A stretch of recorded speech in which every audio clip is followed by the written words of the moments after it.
I love it. Load test everything. Well, I know if he falls, he's not going to die or anything. He's going to whine and cry a little bit. Yep.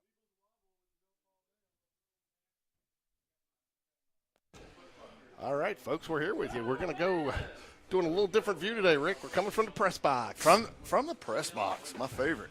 From the press box, and it's kind of exciting because we've got, we're going to get, what happened there? You're messing with mine, not yours. Where's mine? Yours right here. You were looking for your volume? Mine's too loud. There you go. All right. All right, we're messing. Get that better? That's much better. All right, we're messing to you from the press box today. Got right now we got a good video going of David Spencer doing what he does best, besides coach baseball. Game should start in about 15 minutes. Rick, what did you think? You watched it from Game Cash yesterday. Impressive win for the Jaguars right out of the gate, beating an IMG Academy. That is a good squad. It was a good squad, and I think that really they came in and just had a bad couple of first innings and never could recover. They tried to make a game of it late, but it's a great win for Spain Park. And, you got to take advantage. The team comes out and throws balls, walks some people. Got to have good at-bats and take advantage and get on base, score runs. Jaguars only 5 hits yesterday, but and 2 errors, though, but they rallied. I guess their errors were timely. And I tell you, kind of a unsung hero, in my opinion, of yesterday's game was Sam Waldrop. Didn't show on the scorebook, but they were 330 down the lines there, 325, and he caught 2 balls at the wall and fielded another one nicely off the wall to hold it to a double. So kind of an unsung hero out there. That doesn't show up in the box score, but catching those balls definitely was a game changer. Definitely was, and more interesting than anything, though, has to be the fact that IMG walked 6, but Spain Park walked 7 yesterday. But luckily for Spain Park, they scattered them out and didn't load the bases up with walks and Anyway, great win for them. Yeah, to be honest with you, I was a little surprised to see that stat that it ended up that way because it didn't feel that way. A lot of the walks came, I think, with 2 outs, which, again, you never want to see as a coach. But I also got to give Blake Patrick a lot of credit on the mound yesterday. He had some nice, timely strike 3 looking curveballs, froze some batters, and he really battled when his back was against the wall, really dug deep. And I think that's something if you not only do you want to take it away from the win with how well he played, but you like to see that heading into the season that he could be your number 1 guy now. Yeah, and I mean, the thing that I know Coach Smith is looking for and these guys pitching and everything is like Blake came off of that and talking to him earlier today. He felt really good about it. He was very confident about how he did. I think he went in with some nerves, facing an IMG team. I think anybody would. And pitched really well and got the win. And, ultimately, I think that's going to help Blake a ton moving forward because he definitely has confidence now. So looking forward to seeing how his year develops. I think Blake's going to be a really good pitcher for us come to area play. Yeah, and I think, that's and they got some good relief. James Battersby pitched well, did good, and then Peyton Wood came in and closed it out. And again, I think that's something that Coach Smith talked about that the Jaguars are excited about this year is having that matchup opportunity because they brought in a lefty to face some lefties. Right, and I think that, if CJ keeps working and can get back into form by the time area play gets here, and I think that's what they're hoping for, and having Blake and CJ being 2, lockdown starting guys, and then kind of developing that third guy to go for you moving forward. And they're looking for that guy, I think, right now, and we're going to see one that they're looking at to possibly contribute in that role later down the season, Peyton Wood today. Yeah, and I tell you, Loganville looks like they brought a squad of about 60, 40-man roster it looks like, doesn't it? Yeah, I think they can travel with 45. So, but it is rain, go away. Finally, it's kind of coming and going. But, again, even with the turf we got, it looks nice. It looks like still looks like a real ball field out there, doesn't it? It looks good out there. By the way, what do you know about this Loganville team? I don't know a whole lot about them. I don't either. I'll tell you something about them here in a minute. All right. Meanwhile, the Loganville Red Devils did beat Florence yesterday. They ended up beating Florence.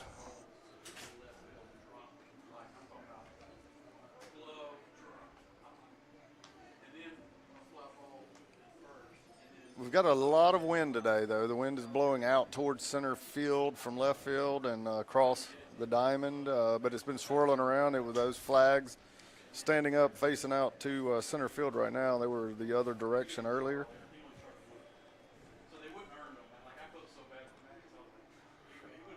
So it looks like Loganville, they got a couple of D1 their college commits. They got Lane Ayers, the shortstops, committed to Piedmont University. James Beaver, an outfielder, committed to Georgia College.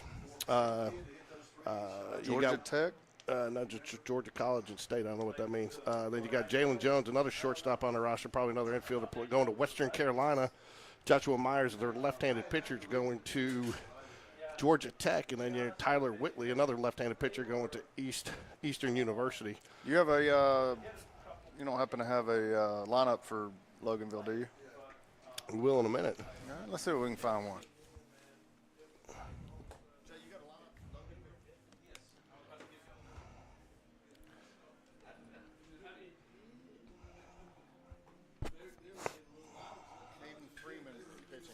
All right.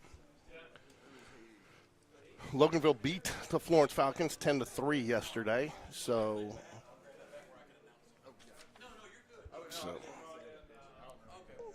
should be about, I think still just about 10 minutes till, I'm not sure they're going to let teams take infield, but they are out warming up in the outfield. No, it's a perfect game turn. Oh, they're going to start at 4:45, so we got about 15 minutes. We got about 15 minutes to first pitch, folks. So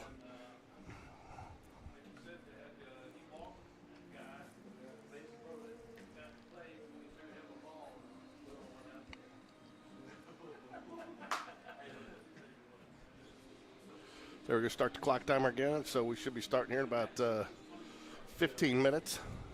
Rain does seem to have stopped. There is a little bit of a wind blowing out to right field. So hopefully the only balls we see on the home run deck today are by Spain Park guys. So can tell you one thing yesterday, Ricky, is the Jaguars definitely took advantage of IMG mistakes. I think they recognized that they were going to have to score when we were given the opportunity, and they definitely capitalized whenever IMG made a mistake, especially in the first inning, a couple errors. Definitely made them pay for that, and I think that's something that this team's going to have to do if they're going to be successful throughout the season, really take advantage. Well, I think it goes back to what you said earlier this year about this team is a scrappy team, and that's what scrappy teams do is take advantage of your mistakes. You give them an inch, and they're going to take it all, plus some.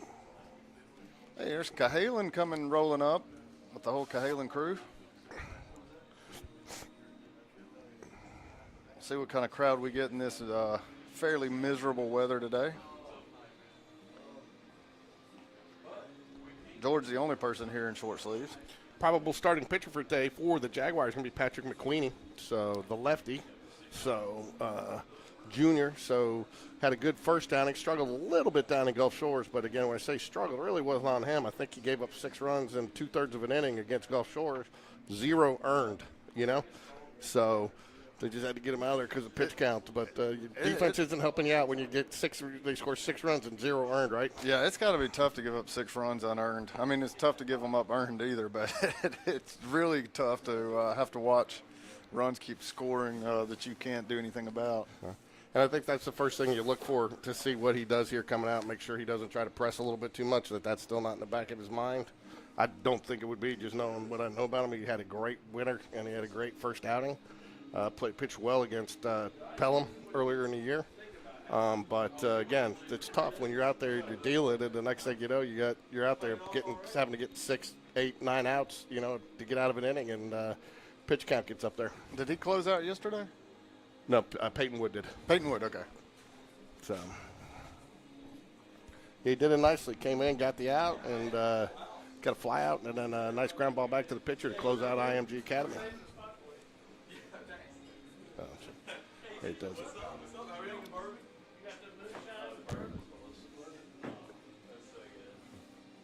All right, George, while we're getting set up, I'm going to take a break for just a second. I'll be right back.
All right, the Jaguars are actually going to be the visiting team in this one, folks. So we're going to go to your Jaguars starting lineup here.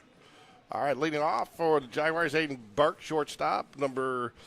Batting second baseman Reese Jones. First baseman James Battersby in the 3-hole. Coleman Gray, the catcher, in the 4-hole. Matthew Weeder batting 5th. Chapman Blevins, left fielder, batting 6th. Tyler Walker out in right field, batting 7th. Jackson Bradley, designated hitter, hitting 8th, followed by Richard Moon in the 9-hole, playing third base. So that's your Jaguars starting lineup here. So a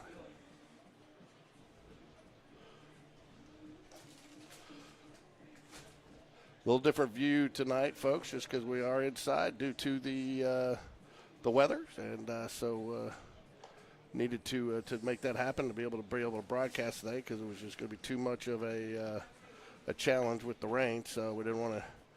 Unfortunately, electronics and rain do not mix well together. Is that so? No, they don't. So here we go. He's not out there yet.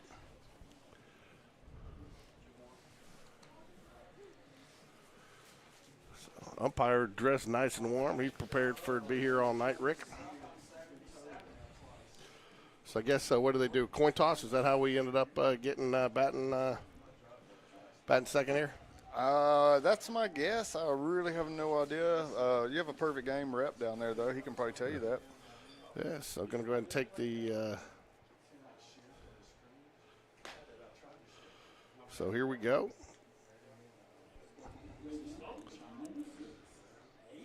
Still waiting for our Game Changer feed to start. Who's doing Game Changer? Jay Bradford? Comes from the dugout. Comes from the dugout. Okay, so as soon as Game Changer gets started, we'll go ahead and get the batters and everybody up there for you like we normally do. So here we go. Leading off for the Jaguars, number 6, Aiden Burke. Well, I tell you what, Aiden's been swinging the bat well to start off. There's a random take by Aiden. He doesn't normally take the first pitch. No balls, 1 strike.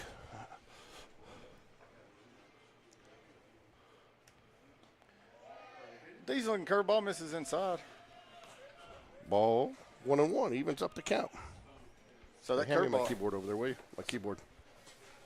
that curveball came out of his hand like he changed his arm slot there for that. So that should be. There's a high pop fly out to left field. It's up there in the gray sky. Ooh, made it a little interesting there, buddy. Catch it, reels it in for the out. That's a tough one, man, against that overcast sky. All right, 1 away. Reese Jones comes up to bat now for Spain Park. Reese been hitting the ball very well lately. He has been hitting the ball well. Yeah. 1 out here for Reese Jones, second baseman. He steps up to the plate. Loganville, the home team here today. Nice strike right down the middle, folks. Up belt high. So don't get used to this view, though, folks. Part of our agreement with the school is that we don't do it from behind home plate very often. So I'm getting that changed. I'm working on it. Ricky's killing me. He keeps hitting my keyboard and changing the word Jaguars. The keyboard's nowhere near me, George. You can't blame me for that. Yeah, I can. I can blame you for whatever I want, Ricky. All right, you go ahead and do that. 1 ball, 1 strike here to Reese Jones, sophomore, second baseman. Ooh, outside. Did he call it a strike? If he did, he didn't make the strike. Yeah, I was about to say. Ball. I thought I heard him. It looked like a ball all the way, but I thought I heard him.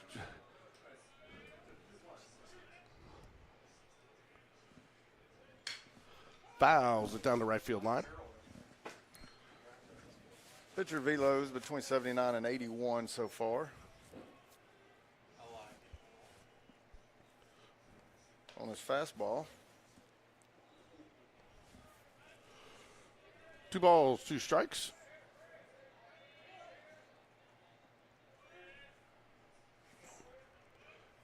Pitcher taking his time here. Working outside, fills up the count. What do you go with here, Ricky? You know what I go with, but so far he's not thrown his curveball for a strike yet. No, he hasn't. It's outside. It looks more like a slide, a little bit more like a slider, though, because it's tailing more than it's breaking. Yeah, I agree with that.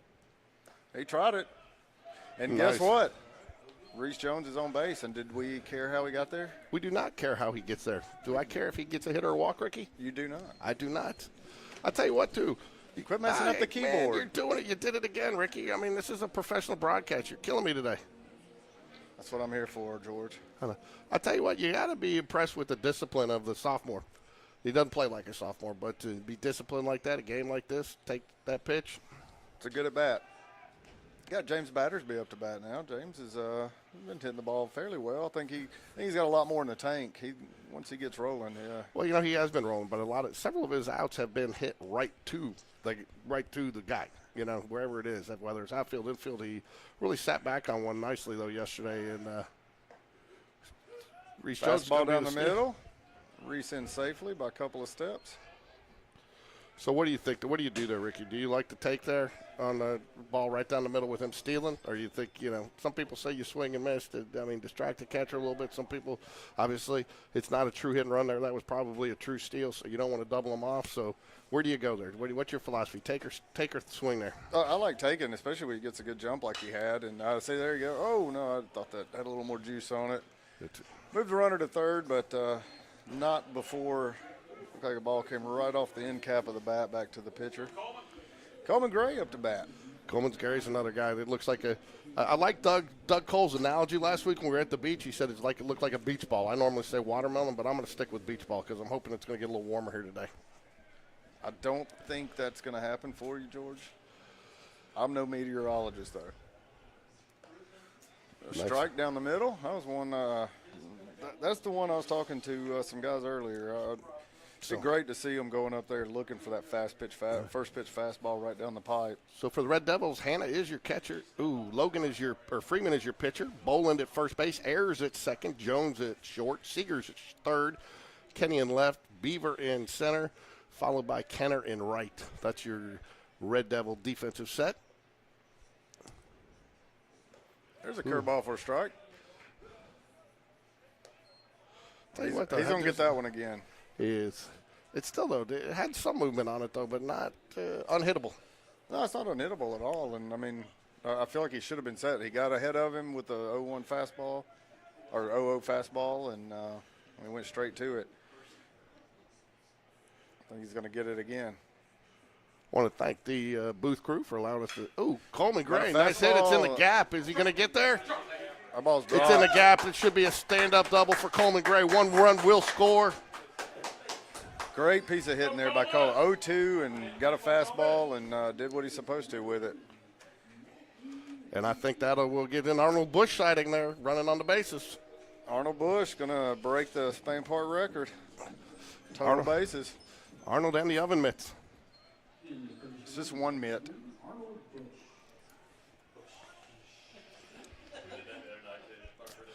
So Arnold Bush spear. Matthew Weeder steps up. Matthew had a good day yesterday at the plate. Had some good hits, some disciplined at bats. Yeah, Matthew's been not feeling great. I think he's had a little bit of pain here and there, and I think if he ever gets healthy, he's going to put a big year together. Hopefully he's about there. Catcher's going to run out. They're going to discuss it, make sure with the runner on second base they're both on the same page with signs. And wonder if the catcher was expecting something different there. I don't know, but I'm going to read Will's lips right now. He just told Weidrer, he said, hit a home run, put it on the home run deck. I don't see anybody out on the home run deck, so that'll be a free-for-all fan frenzy for Souvenir. Everybody's splashing through the mud to get out there. So we start back at it. No balls, 1 strike here, 2 outs. Runner on second. Jaguars lead 1-0. Nope. Got to fix that, folks. Sorry. Forgot. We're not the home team.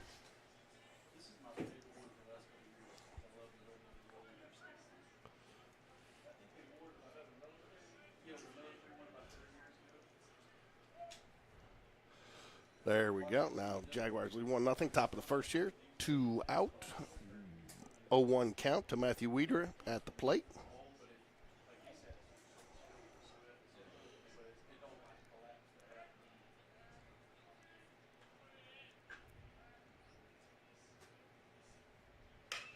Going to be a line drive to center fielder. He should settle underneath it. and does, and that will do it for the Jaguars as they put one on the board. But I think it's important that they struck early there, huh, Ricky? Yeah, it's nice to get on the board there early. Now we get to see McQueenie on the mound.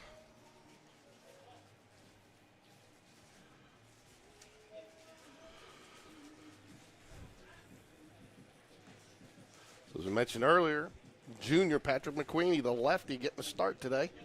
So looking to see, he pitched last Saturday against Gulf Shores, pitched a good first inning, but couldn't get out of it. Defense did not help him out, gave up 6 unearned runs. So looking to see how he bounces back here. It's got fairly decent velo. Yep, the defense backing him up. You'll have Coleman Gray behind the plate. James Battersby at first base, Reese Jones at second, Aiden Burke at shortstop. Richard Moon is your third baseman. Chapman Blevins, even though we can't see his face with his picture, the only one we had to use is in left field. Matthew Wedra is in center, and Tyler Walker gets a start in right field today. There's been a platooning a little bit out there. Tyler Walker, Sam Waldrop. Sam played yesterday, had a great game out there, made a couple of catches that really were game changers at a deep ballpark, made some catches up against the wall that really helped out his team. And then, of course, the designated hitter will be Jackson Bradley, who, again, has been hitting, pitching and playing a good third base. So tough to take him out of the lineup. They find a place for him tonight at the designated hitter spot. So that's your Jaguar defense today.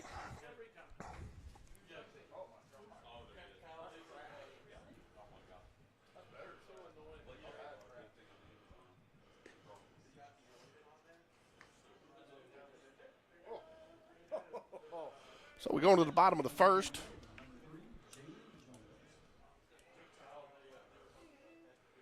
Game changers lagging some, so they still show Matthew Weeder at bat. So as soon as that updates.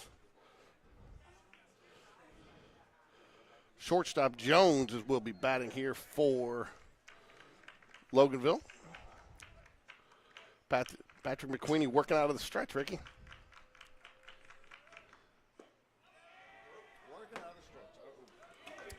I don't really love that. See, you and I disagree there. I like it. I like the less movement. You're working out a stretch most of the time, especially just why not, It's going to be a fly ball to right field. Tyler Walker gets on his horse and makes a nice sliding catch.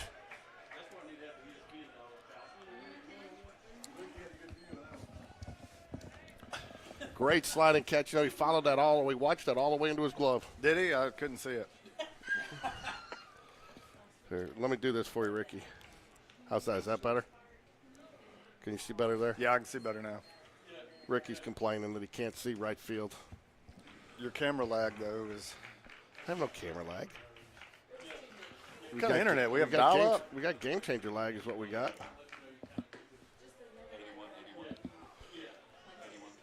McQueenie throwing 81 so far. That's what Diamondcast has clocked him at.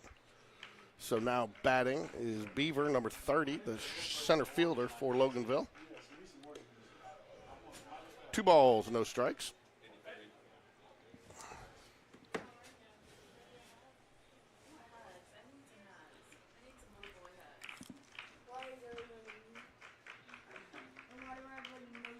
Squares around, and he does lay down the bunt. Foul ball, though. Interesting play there.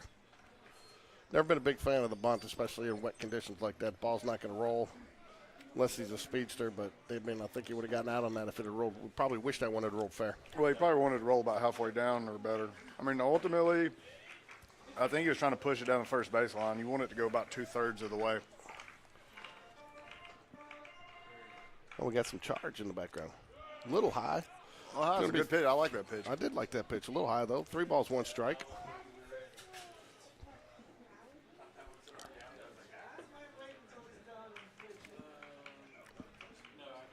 Beaver, center fielder, at bat here for Loganville. Nice swing and a miss.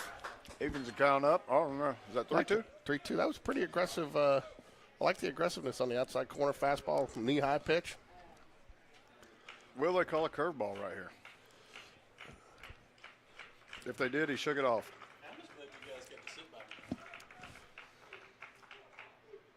Swing, foul tip. Caught by the catcher, Coleman Gray, and there we have the second out of the inning. Way to battle back by McQueenie there. Way to battle back. He had a 3-1 count, comes back with 2 good strikes. And good squeeze there by Coleman Gray to hold on for the out. 2 outs now, and that'll bring up Seegers, the third baseman for the Red Devils. Jaguars lead 1-0 here in the bottom of the first.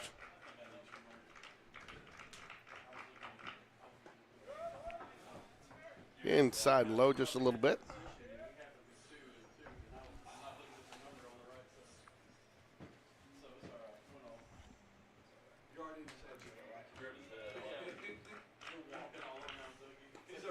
Fastball in the outside corner. 1-1.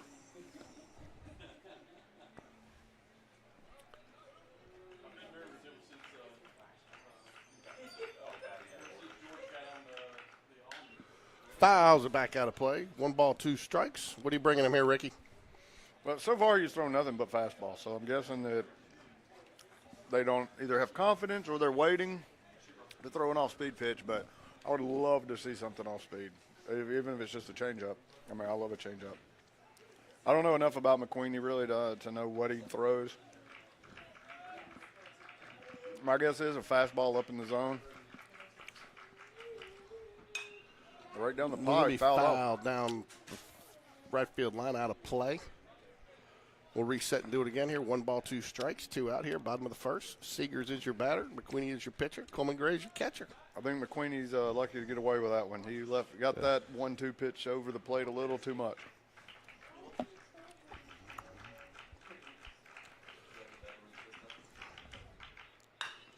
Going to be a line drive into. Oh wow! I thought that was going to get over Aiden Burke. It looked like it just didn't it look like it was getting over him? No, I could just tell the way it came off the bat. He got that right out on the tip of the bat. He was way out ahead of it. I don't know. I missed the speed on it, but it looked like it might have been a changeup. It was Aiden Burke. I thought that was. Anyways, 81-mile-an-hour fastball there, and that will do it.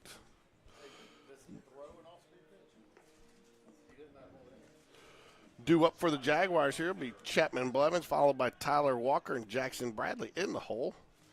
So that is your 6, 7, 8 hitters for the Jaguar lineup. As we head here into the second inning, Jaguars lead 1-0.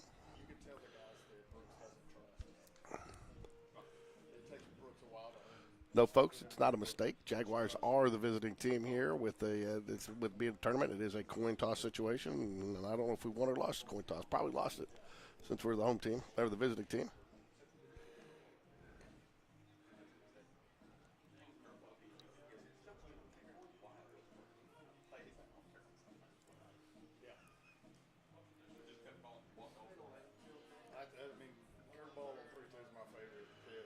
I tell you what, Ricky, from watching, no offense to this catcher, but I'm running on him until he throws one of our guys out. Oh, I would too. His arm is not quite where I'm sure he would like it to be right now. So, yeah, everybody we get on, I would be moving immediately. His fundamentals look solid. Just his arm and both the throws have been extremely short. Again, but we may be doing that by design. You're going to get a great bounce off this turf. Between that and the pitcher is a slow delivery, so.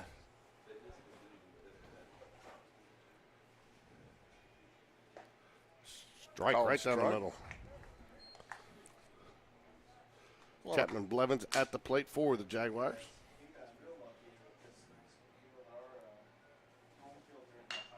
Ground ball right side of the field. It's going to be a tough play with Chapman Blevins moving down the line. Does he get it? And he holds on for the out. Good play. Chapman made that a lot closer than it seemed like it would be here off the bat. It did. So that's going to bring up Tyler Walker.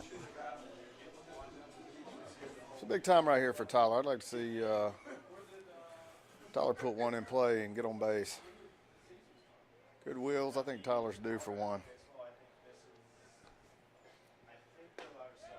Watch his strike on the inside corner. And the one thing that's impressed me with this pitcher so far, he is dealing first pitch strikes. He is. First pitch strikes and a lot of fastballs. That's a good take. That's not a pitch that Tyler should swing out on for first pitch. That's the nice one. There ground it ball. is. Oh, great he play makes by a the great shortstop. play. Willie, I think he's going to beat it out, and he does. What a stop by the shortstop. What a hit by Tyler Walker. Yeah. Ricky scores that as an error, but most of us give that a hit, right? I'm going to give that one a hit. I know, that was a great hit. Great play by the shortstop, though. You got to tip your hat to him on that one. But, again, that's – again, doing the little things. We talk each week about Spain Park doing the little things right. It's easy for you to be kind of jogging down there thinking you're going to make a turn. Tyler Walker comes out of the box hard and sprints down there looking at his first base coach the whole way. Remember a couple years ago, I forget who it was, we had somebody thought he got through. Slowed big turn, got thrown out at first base, Yeah, and, that's something that I would be very surprised if Tyler Walker did. No, Tyler comes out of the gate. Tyler's a ball player. He gets after it. It is, but that's the difference, and it's doing those little things. And again, those are the, talking to Coach Smith this week, we're the team that has to do the little things right if we're going to be successful this season. Just as I tell him that George Corey Jinx is on, as I say, he's throwing first pitch strikes, a high inside ball one there to Jackson Bradley. Richard Moon on deck, and then we'll turn it back to the top of the lineup here. You'd love to turn it to the second inning, don't you, Ricky? I love it. I'd like to see Tyler take off right here. I don't think he will. I think he's going to wait for a fastball strike. Up he goes. There he went. I don't know if that was a true pitch out, but it was a definitely high and outside. 2 balls, no strikes, and the runner gets second base. So, again, runner in scoring position. He has every called fastball. He's followed up with a curveball, so I kind of thought Will might wait another pitch, see if he could get a called fastball and then take off on the curve.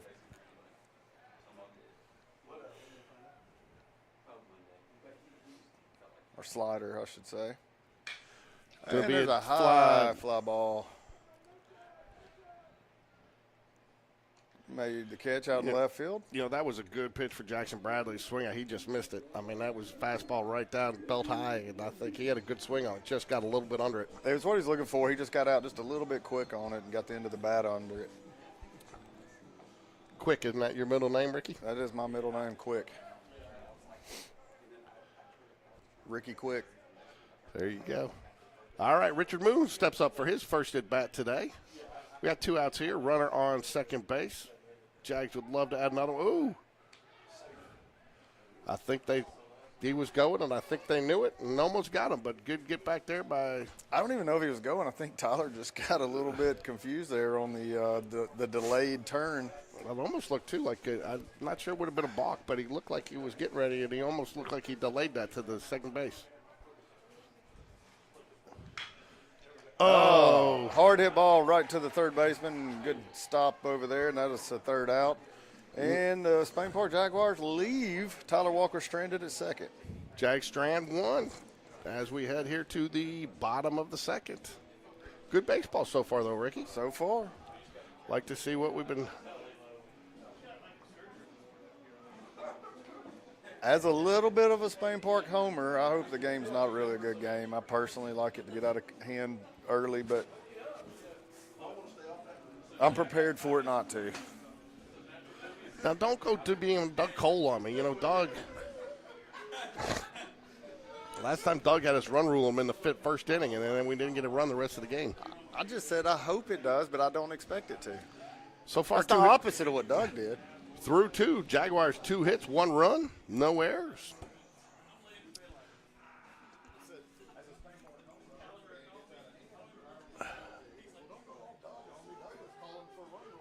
Again, we'll run through your defense one more time for you. There they are for you. I'm not going to call them out like I did in the first inning, but you see who we got and what positions, and pretty much been a fairly similar defensive lineup for the last couple of games, except with the exception of Tyler Walker and Sam Waldrop platooning out there in right field, and a couple changes from now and again from designated hitter. But middle infield's been pretty settled for a couple weeks now between Aiden Burke and Reese Jones. James Battersby is kind of settling over there at first base, starting to really get his feel over there.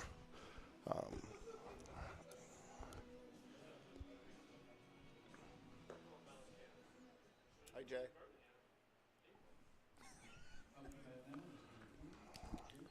We got a bunch of comedians up here in the press box today, folks. Yeah. As we move here to the bottom of the second, bring up the number 4 hole hitter, Bolin, the first baseman.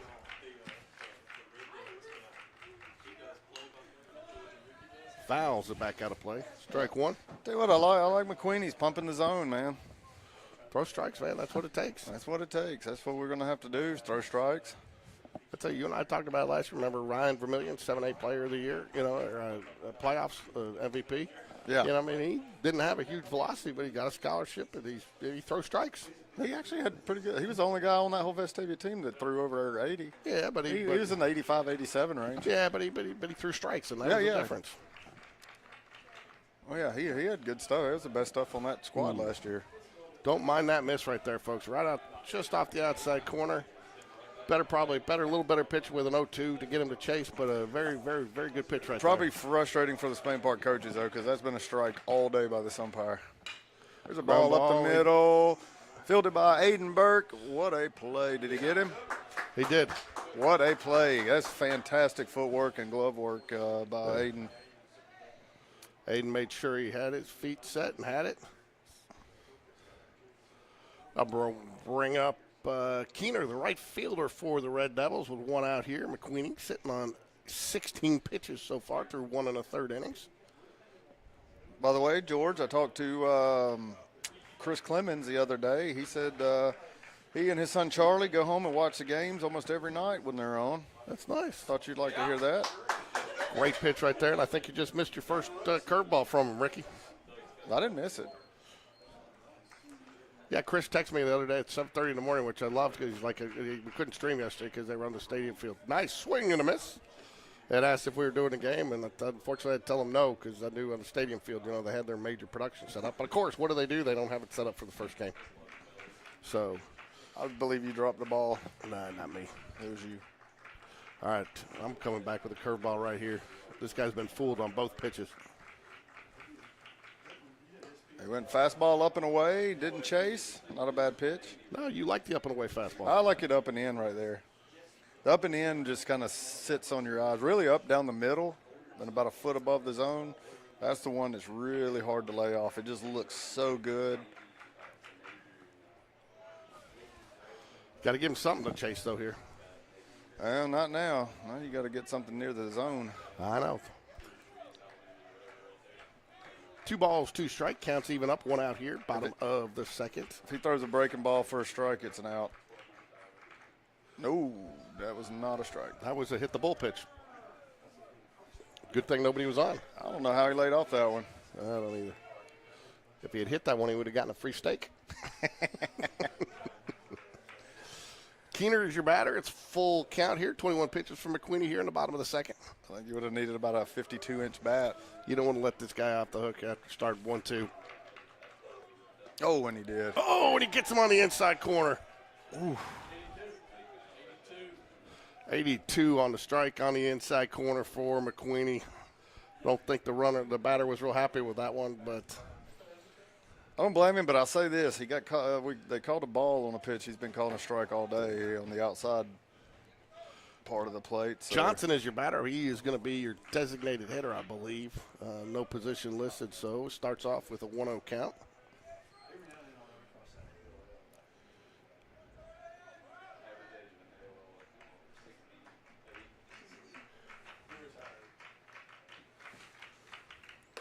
Swing and a miss.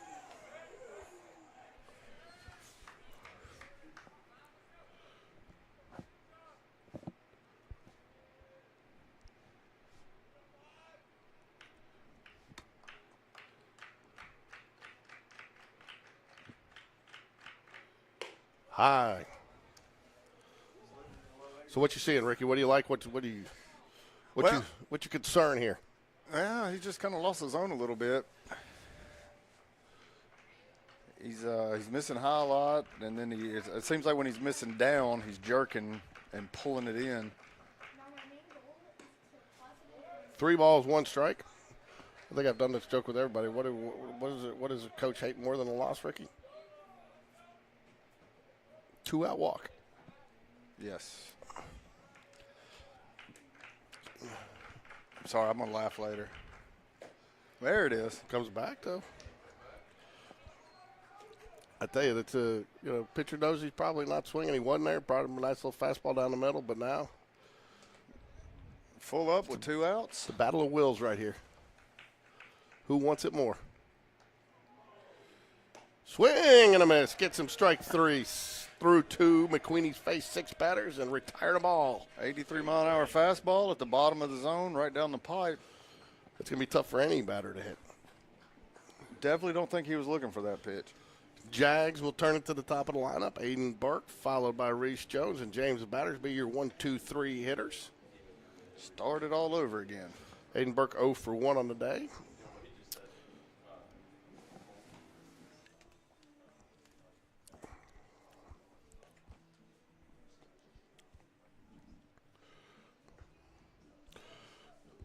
Jay Bradford up here in the press box ordering something off Amazon. Some new equipment, I think he's ordering pizza for the house for later. This house? Yeah, no. Oh, trust me, I know. Jay Bradford ordered 60 pizzas? Hey, what's that address do I need to send everybody to? Hey, everybody, pizza party at Jay Bradford's house. So.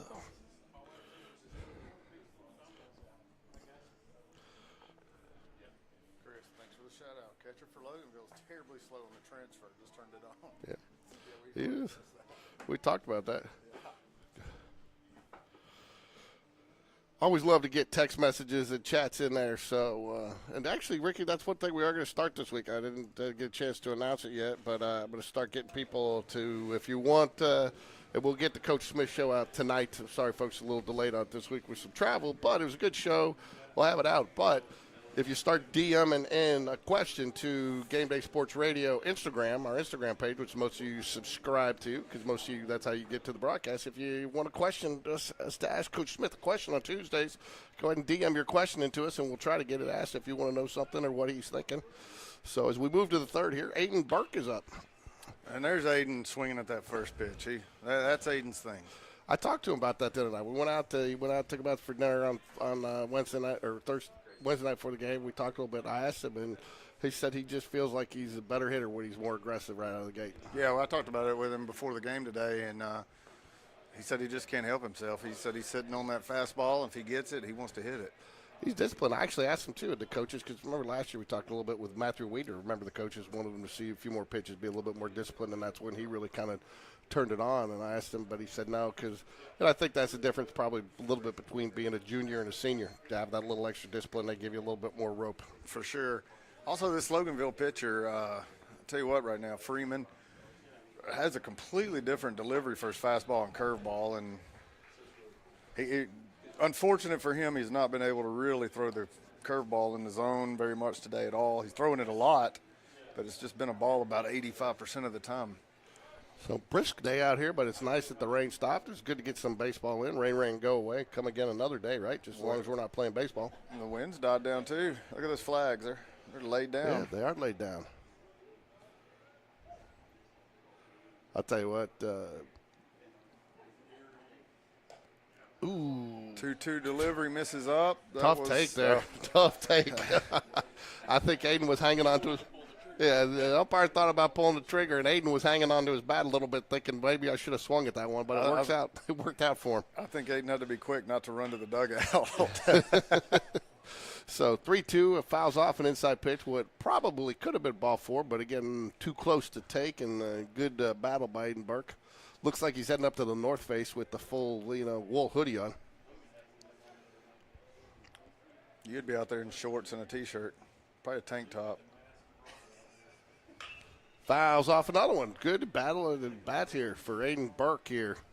And again, this is something that you like to see, especially with a pitcher that, he's been solid but not overpowering. But you want to see the more pitches you get these pitchers to throw when they're pitchers like this, the better off your team's going to be throughout the game. Would you wear cutoff jean shorts? Ooh, great at bat by Aiden Burke. That's a very good walk. Do I care that he walked, Ricky? You do not. I do not care. You got to answer my question, though. Would you wear cutoff jean shorts? Oh, yeah, cut off jean shorts. Really cut off, with tank top? Yeah, and I'd make sure to get the little white strings going down there for you. Well, I'm sure you wouldn't have to do that. I'm sure you've got a whole drawer full of those shorts. I'll wear some jorts for you tomorrow. Anyways, nobody out here. That's why I keep coming back. Love to see it. Chris Clements just sent us a picture, watching it on the big screen over the mantle with the fire going, though. He's nice and toasty warm. Attempted pick off there at first base. What Jags. Chris doesn't know is how much better I have it sitting next to you, George. Yeah, that's right. So. You ever notice how George will just ignore you when you're on the broadcast? He'll just ask you a question and keep talking. Yeah. He done that to me multiple times. That's how George does. Yeah. Don't hate the player, guys. Hate the game. Ooh, great pitch. That was a good pitch. It hit the inside corner. Might have been a little high, but Yeah, it's a little high. It's about letter high there. it was a little high. But he I don't caught like the that. inside corner. But it curved in just a little bit. I think he was making up for some of them he didn't call on Hayden. Maybe that was a little high, but it did paint the inside corner. So I'm going here if I'm Coach Smith. What about you? Yeah, I am too. Yeah, especially he's going to probably follow up with a curve right here.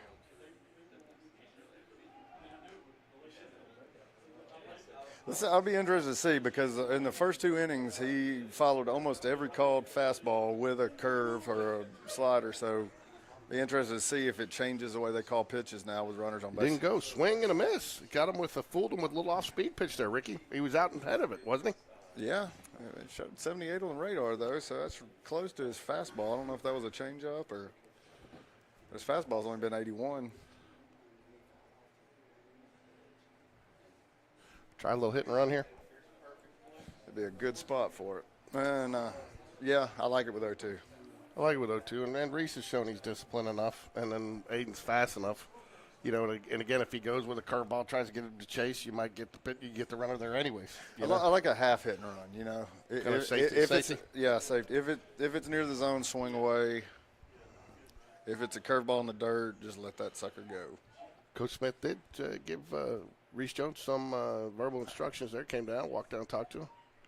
Good shot, and that's going to be through for a base hit.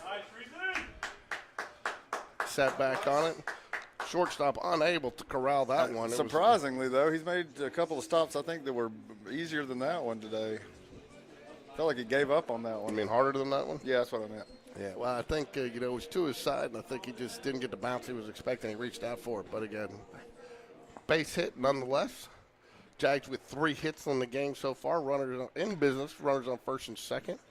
I'm not sure you bunt here with James Battersby, but you definitely want to get a couple here if you can.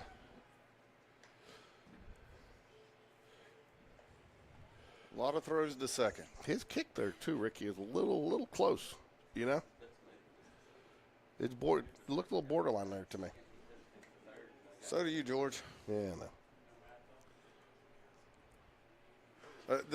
So here's the thing, though. Watch his normal kick versus that one to second. They're completely different. So our runners really shouldn't be getting that fooled, which Aiden didn't. Aiden was back easy. And maybe that's what I'm picking up on because his kick is totally different on that pick. Yeah. He's almost had a different kick for every pitch he throws. Well, his two pitches between his fastball and his off-speed pitch, there's curveball or slider, has got a completely different arm slot. Battersby 0 for 1 on the day. There's the pick again. And back easily is Aiden Burke. You know, again, this is where you and I differ a little bit, but I don't mind going back there once. But, I mean, you start doing it too much, you take away the opportunity for the pick, and now your pitcher's thinking too much about the bases, the runners on the bases. I don't disagree with it at second base. Ball 2 in the dirt. 2 balls, no strikes here. Top of the third, nobody out. Runners on first and second. All right, this is where James needs to be sitting on a fastball down the pipe and ready to pound it. Nice little gap out there, too, in left center for him if he can really get a hold of one and drive it there. That's his spot. High. Fastball missed up. Ball 3. 3 balls, no strikes. It's got to be just perfect here sitting on a tee if he's going to take a swing at this one, don't you think? Yes.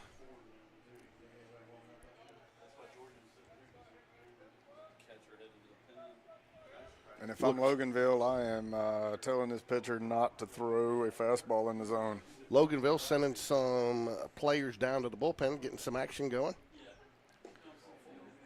Ooh, I thought 4-pitch walk. Wow, bases are loaded now for the ever so capable Coleman Gray. In the bullpen.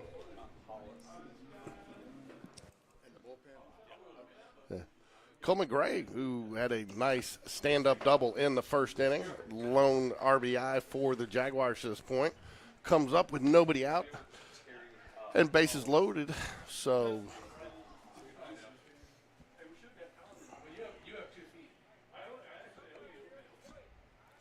Freeman, the pitcher for the Red Devils, that's 40 pitches so far in the game. There is action in the Loganville bullpen at this point. Corners are in. Ball in the dirt. Corners are in. Middle infield's at double play depth. There's 5 consecutive balls thrown by Freeman. Again, and that kind of proves my point there. I mean, he got him so focused on the guys on the base that he has lost everything coming home. You know, 1 pick off 5, but I mean, I think he did between those two batters about 8. And it just, I think for me, it just messes with your rhythm and then kind of takes you out of.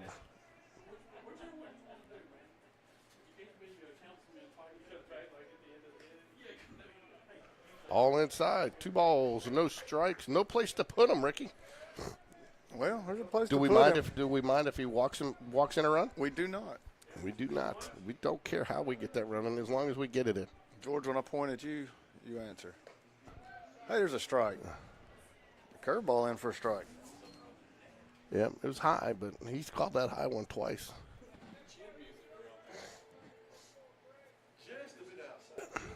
Coleman Gray, 2 balls, 1 strike.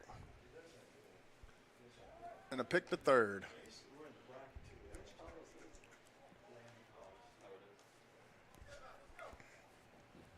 If you're the Jaguars, you got to be looking at this as the inning to break it wide open. Yeah, well, you have no outs and bases juiced and a struggling pitcher. Swing and a miss. Fooled them there a little bit, though. Yeah. 2 balls, 2 strikes here to Coleman Gray. 3 hits for the Jaguars thus far through the game.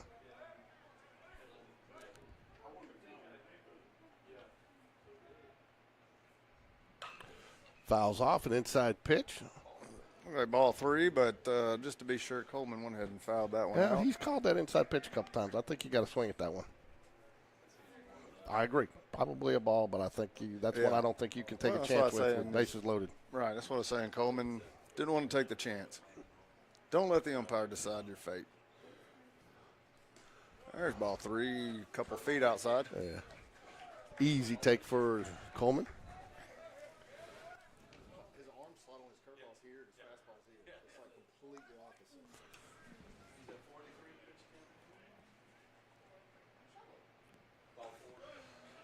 Ball 4, no place to put him, and that will bring in a run for the Jaguars, make it 2-0. Another RBI for Coleman Gray.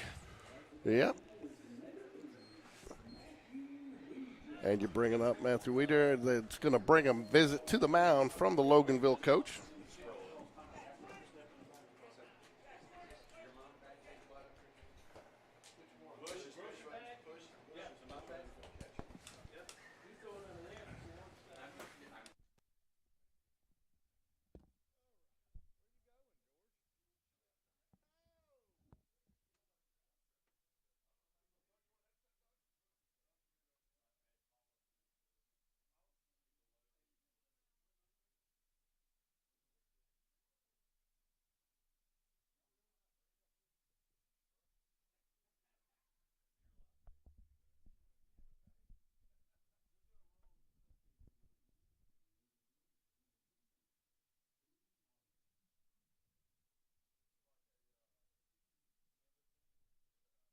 So we're going to have a pitching change here for Loganville. Hollis in on the mound. It'll be the left-hander coming in to face the left-hander. Matthew Weeder with bases loaded, nobody out.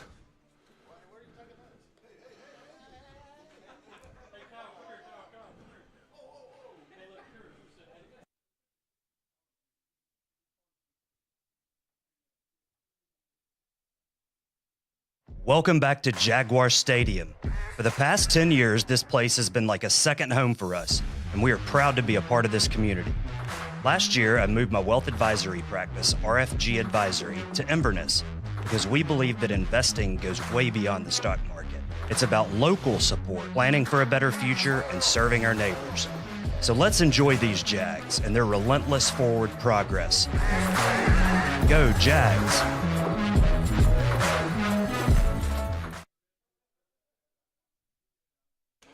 That was our RFG advisory group. Pitching change.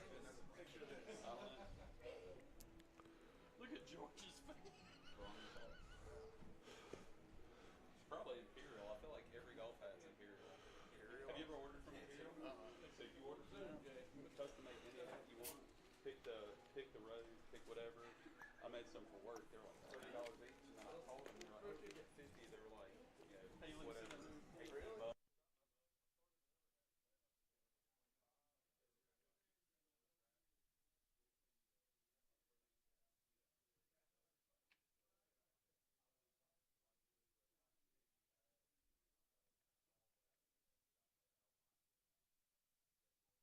All right, we're back at it here. Matthew Weeder will step in here with nobody out and bases loaded. Arnold Bush comes in as the courtesy runner for Cole McGray at first base. James Battersby stands on second with Regis Jones at third. Hollis is your pitcher now for the Red Devils. It'll be a lefty-on-lefty matchup here. Ground ball is going to probably be corralled. I think his only play, whoa, he made a nice play. He does get the fielder's choice. Thought his only play was going to be to first base there. Matthew Weeder does drive in the run, though. Guess what, George? What? Loganville was the 5A state champs in Georgia last year. Were they really? Yeah. Chapman Blevins is your batter now with runners on the corners, one out. That was a nice play there. I thought the play was, I thought those only play was going to be to first base. He made a nice to get the their middle infield's the fielder's good. choice there to get the fielder's choice. Yeah, they definitely have a nice middle infield. Oh, Did we get picked off?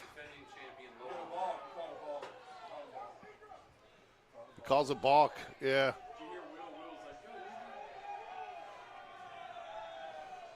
Loganville coach going to come out and talk to the umpire. I was going to say something was weird there because Weeder started to go back and then he stopped.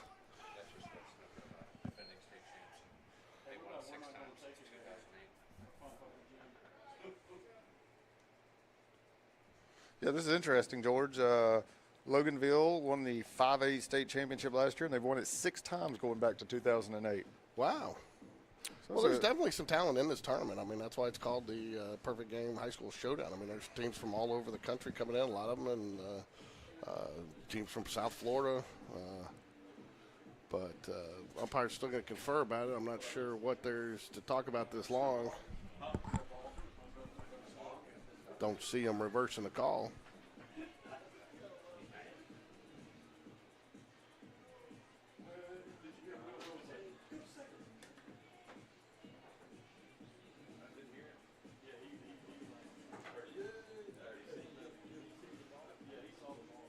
Not sure. Did you see who called the balk there? If it was the field or the home plate umpire? I don't know which one called it, but Huh?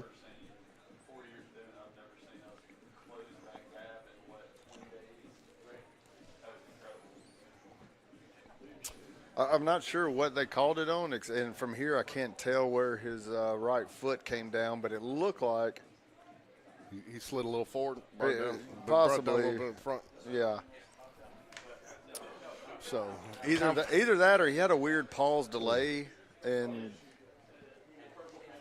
conference is over now, and the Jaguars get the run. Sends Matthew Weeder to second with one out here. No pitch to Chapman Blevins, so no balls, no strikes. It's going to be a ground ball. It's going to be a tough play. Chappie down the line again. good play by the third baseman. Move the runner over. Weeder's now at third base. Second little infield slow roller to Chapman Blevins. That been thrown out on both of them. Ah, there you go. Now Weeder's got double oven mitts. Yeah. Nope. He's got a batting glove on his right hand and an oven mitt on his left. Tyler Walker steps up to the plate here. Tyler Walker, nice at bat last time. Had a hard hit ball to the shortstop that he made a nice play on, but got the infield single nonetheless. Fouls first pitch back. No balls, one strike here. Jags would love to get this runner from third in to make it a 5-0 ball game here in the top of the third. See, I'll tell you what, though. I've been around Tyler a long time in this game, and when Tyler's swinging like he is right now, going up on a first pitch fastball and getting a hard cut at it, he's swinging real confident. And Tyler Walker can be a very good hitter when he's swinging like that.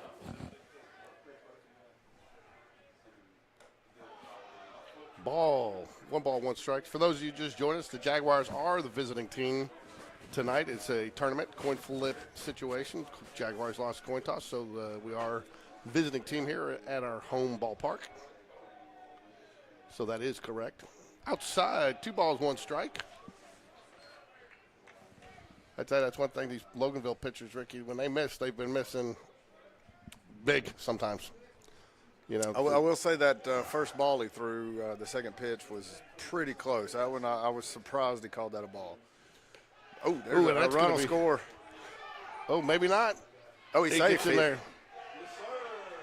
What are you going to give that one? Pass ball? Yeah, that's a pass ball. I mean, I agree. I feel like he should have caught that. I agree. I feel like he kind of just stabbed at it. It was high and outside, but it was catchable. Yeah. Well, if it had been like, 91 miles an hour, but it was 78, so there's just no reason to let a ball bounce off your glove like that. 3 balls, 1 strike. Sorry, folks. 3 balls, 1 strike. Does he get an RBI for that?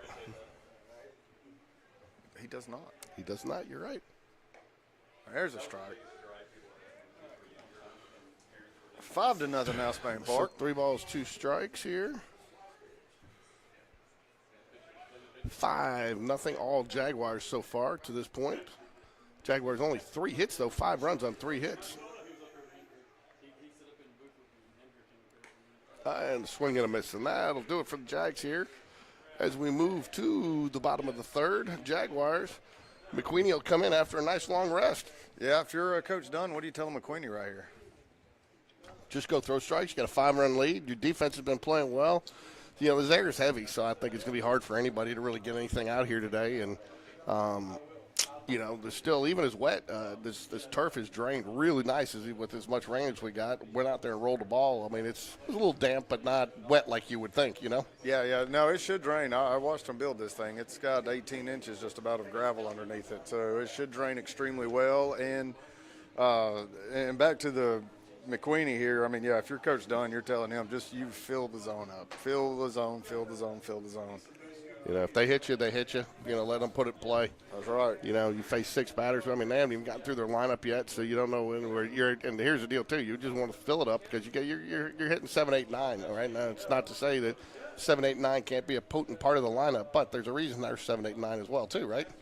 So, you're coming down, and so you should have an advantage here. Got a little issue here. That last pitch, he slipped, and now he seems to be really favoring his left leg. I'm not sure what he did there, but it definitely bothered him.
A foul ball.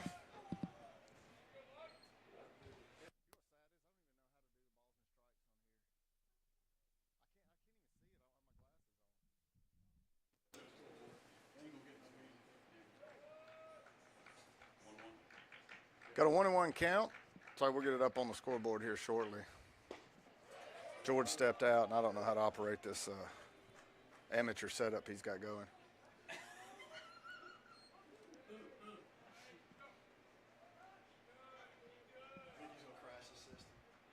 I probably will crash the system. Well, yeah. Nice strikeout.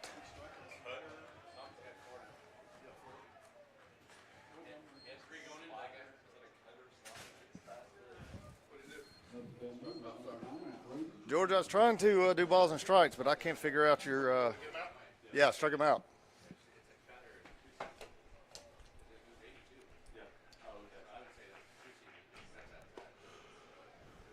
Tell you what, he's doing what he's supposed to right now, pumping the zone. He is. 1 out. He's got good stuff. Strike one call there. Yeah, it doesn't. First time I've seen him pitch, and not overpowering, but keeps his fastball down. What's the umpire doing there? Did he think he was going to about to get hit? I think he did. Bottom of 3, 1 out here. I'm going to show this video to Coleman later and show him how much confidence that umpire had in him. Hannah at the plate for Loganville. There's a high pop fly on the infield, and Reese Jones calls it. Makes the catch, 2 away. 2 up, 2 down, George.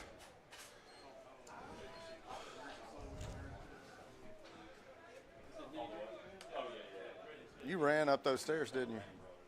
Yeah. I can tell you're breathing heavy. I wanted to get back to you, man. I know. I knew you'd be lonely. Number 9 hole hitter steps up to the plate now for Loganville. Ayers, the second baseman. Squares the bunt, pulls it back, takes the ball. Now, while you were gone, I scooted over in your chair, and Jay put his hand on my knee just like you do, so I felt right at home. I'm glad. I told him what you like.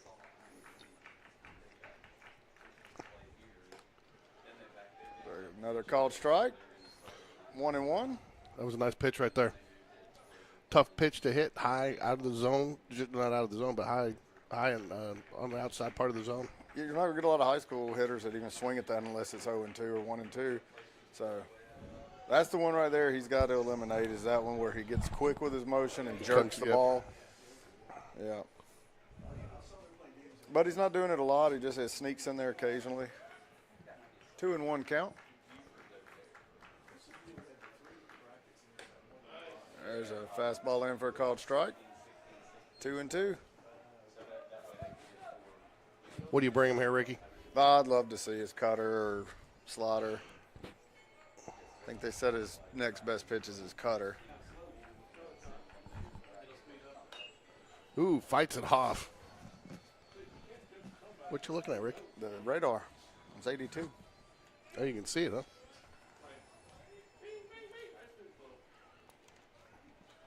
Two balls, 2 strikes here. 2 outs, bottom of the 3rd.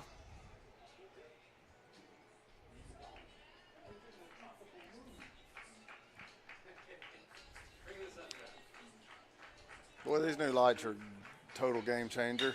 Gonna be an out, I nice think. play by Aiden Burke. He takes too much time. Safe at first. You know, he played it right to get that hop. But they just need a little more sense of urgency coming through it on making that throw, don't you think? Yeah, well, ultimately he was going to either have to go take it off the short hop or try to make the catch itself. Instead of he sat back and waited. Good hustle, though. Sqaud is an infield signal, so that is the first hit for Loganville, the Red Devils. Be back up to the top of the lineup for Jones.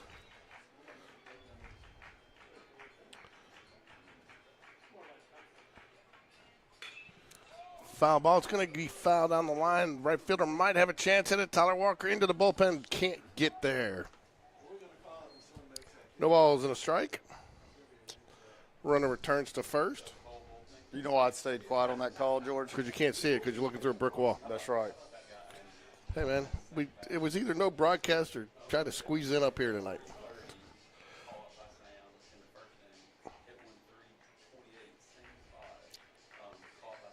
Here we go. McQueenie looks in, gets the sign. This This is kind of like being in jail, but more fun. Set. Runner goes. Coleman with the throw. Not in time. Got a great jump. I'll tell you He what, did. the ball was barely out of Coleman's hand, and Coleman's got a quick pop, but that the runner was already starting to slide. The ball went off the runner. So 1 ball, 1 strike. Runner advances to second on the stolen base. I think that stolen base was on the pitcher there. Oh, it was absolutely on the pitcher, yeah. And I mean, that's the thing, though. Has he thrown over? He hasn't had any base runners, has he? No, that's his first base runner. He Yeah. hadn't thrown over once yet. So He hasn't walked anybody? no, he I had didn't think a so. perfect game going until that hit. 1 ball, 1 strike. 2 outs here. Runner on second. The batter calls timeout. Steps out. We'll start over here. Queenie 43 pitches through 2 2/3 innings.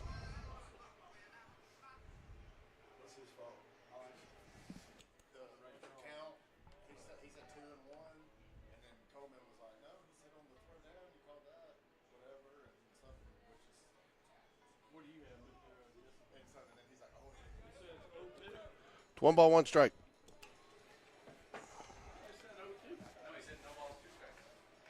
No balls, 2 strikes? Oh, there you go. Going to be a single up the middle there, so it doesn't really Scored a matter. run.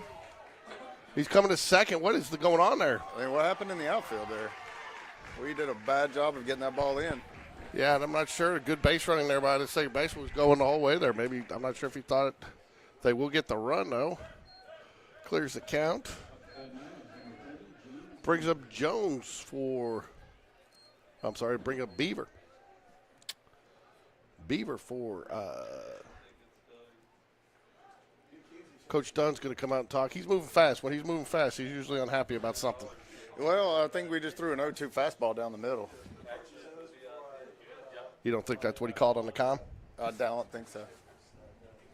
We'll hear you better if you get your microphone. There you go. You can't hear me, George? I can now better. You sound much better. You think I sound good?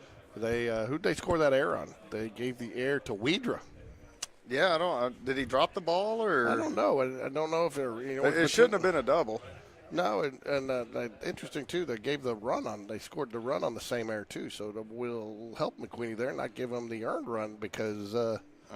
I think he would have scored without the air. But the way they scored it, it should have been a single with an air. I think the runner probably should have scored.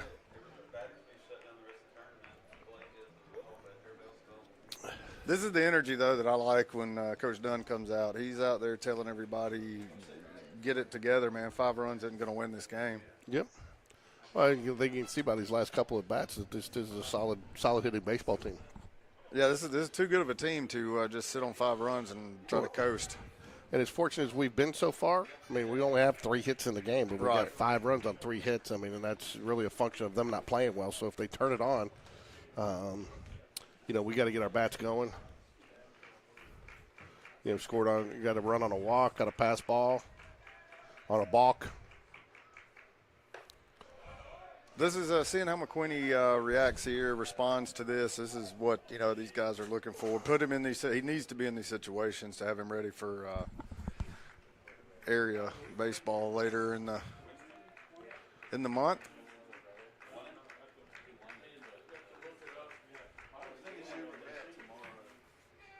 Swing and a miss. 1 ball, 1 strike here. 2 outs. Bottom of the third. Jaguars lead 5-1. Runner on second base. Sun setting here at Jaguar Stadium. The sun never came out, George. I don't know what setting. There, runner goes. Nice throw by Coleman, though. That's a great throw, but the jump is they're just eating us up right now on the jump. I mean, he took off on first movement and was gone. That and the other thing too, that pitch was high, way high and outside, as far away from third base as you can go and catch that and still throw it down to second. So, liked in that throw.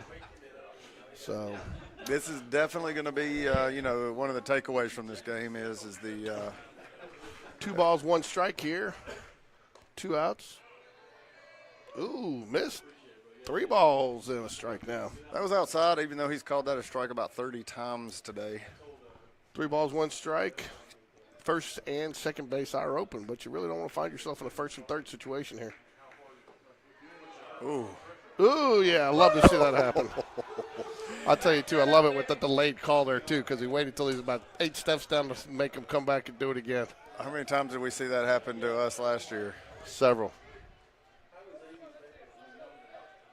Who did it happen to the most?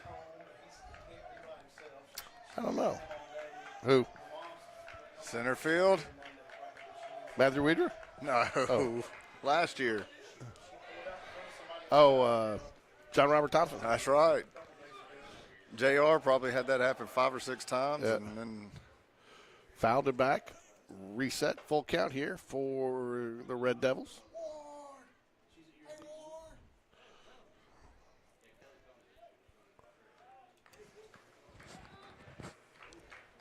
full up. 2 away. This is down and away. So, Who's in the bullpen? I don't know, Kyle, we got anybody in the bullpen? Kyle. Nobody in the bullpen for the Jaguars. What the are you doing? Okay, there we go. Huh? Seager's 0 for 1 on the day, steps up to bat. I think, Ricky, he's probably going here on first move at first base, don't you? I think so, too. Swing and a miss. You throwing through? No, not with the jumps they've been getting. Huh? I agree. Not with the jumps they've been getting. I think that's a long shot. If you were closer on a couple of ones earlier, I might throw it through. This one, I just defensive indifference it. He goes. He doesn't throw. He does. Oh, and he got him. But we don't have everybody covered third.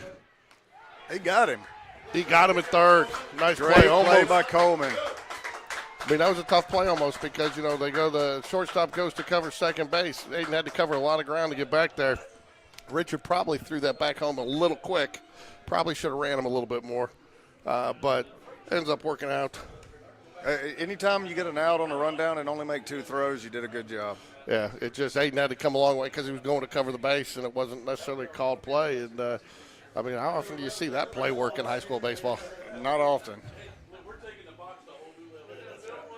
The kid on third is going to probably hear about it for a few hours and a lot of next week. I tell you, part of what set that up, too, was Coleman had a great throw down there. I mean, he leaned back and fired that down there to Richard, and you know, he didn't even hesitate, and that's what makes that play work right there. Yeah, Coleman's throwing is the most improved thing about his game I've seen in a while. So as we head to the 4th here, we'll have Jackson Bradley, followed by Richard Moon, and back to the top of the order with Aiden Burke. Action in the Red Devil bullpen right now. McQueenie does get out of that inning, only giving up 1 run. 1 hit. So they are counting it as an unearned run on the air in the outfield. 2 hits.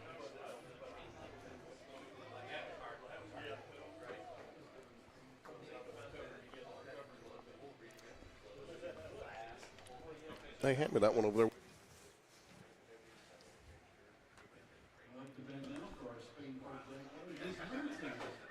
Jackson Bradley up to bat now.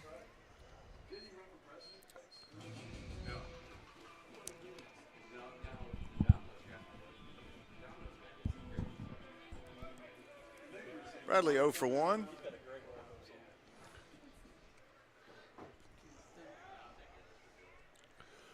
Jackson Bradley 0 for 1 on the day. Had a deep fly ball, just barely missed one on his first at bat. Outside, ball 1. Top of the 4th here, Ricky. Jags played that inning a little bit with their hair on fire, fortunately to put it out, right? That's correct, George. Strike. That umpire's starting to really like that outside corner. In fact, I think he's widened that zone just a little bit as the game's gone on.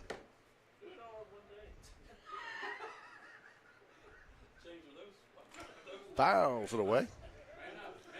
1 ball, 2 strikes here, top of the 4th.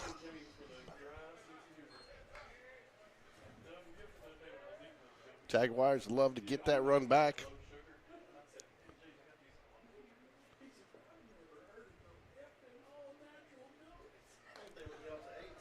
How does he lay off that pitch?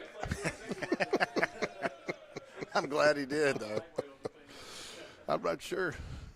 Could have hit that with a 10-foot pole, folks.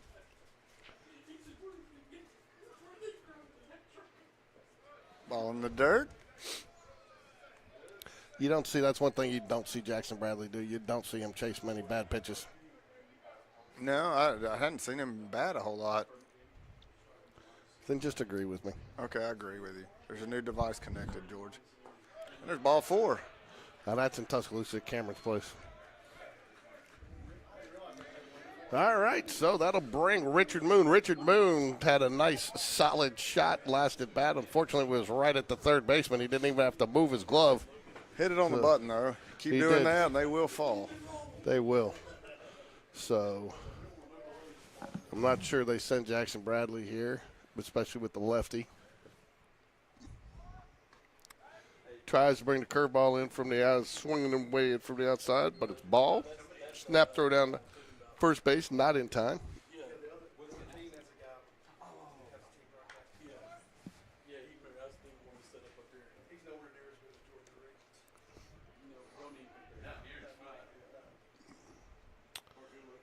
Aiden Burke on deck there for the Jaguars. They are really worried about Jackson Bradley taking off, though. I think that's more a function of their catcher. I mean, their catchers. We got a scouting report from one of our viewers at home that just slow delivery coming from behind the plate.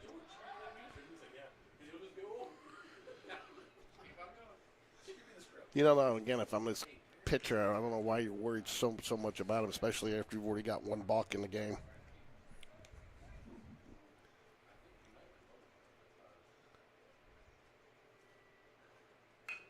Nice Great bunt by Richard Moon.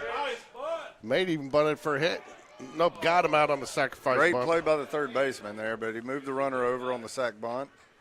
Did not know this, but it has to be 0 outs to get counted for the sacrifice bunt. Did you know that? I didn't until the other night when somebody told you. Yeah, until Coach Smith told me. Because that's where I went through the whole situation of, you know, when Evan Bistrus did it and then he gets the out, how is that fair? Great bunt, though, by Richard Moon. Aiden Burke now steps up. Nice. Aiden likes that left center gap, and it is wide open for him. It sure is.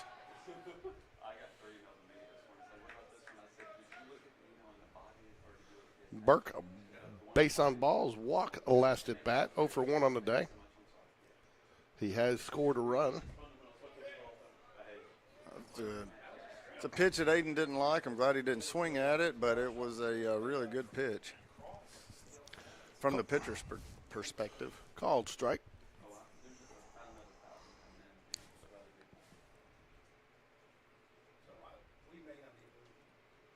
Ooh, that's a good-looking curve.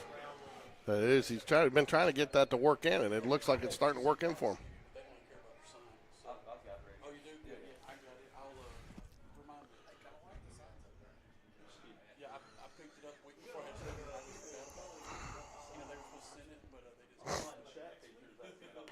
Outside. Tries to get him to go a little too far outside to get him to chase on that one, don't you think, Rick? Yeah, too far. So, especially for somebody like Aiden Burke.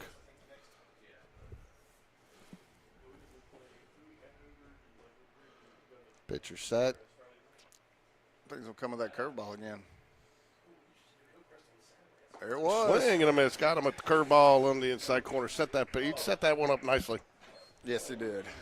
Got to tip your hat to the pitcher on that one. That was a well pitched at bat. He moved Aiden's eyes all over the place there. Yeah. So, well, I think that's what you can see too when you get ahead. You can throw that curveball a little bit more aggressively. Yep. So that brings up Reese Jones.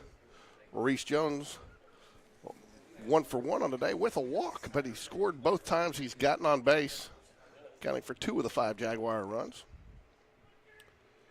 2 outs here, though. 1 ball, no strikes.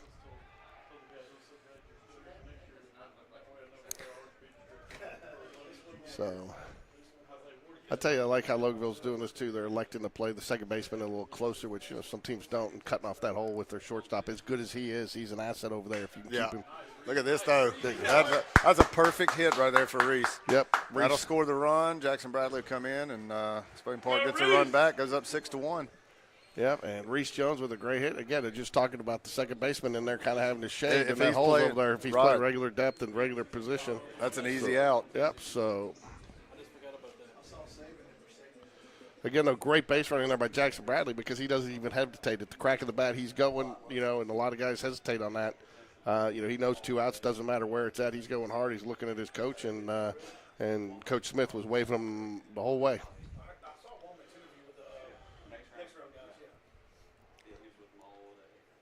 All right, he got the strike. I'd like to see. I'll tell you what, if I'd send Reese here. I would too.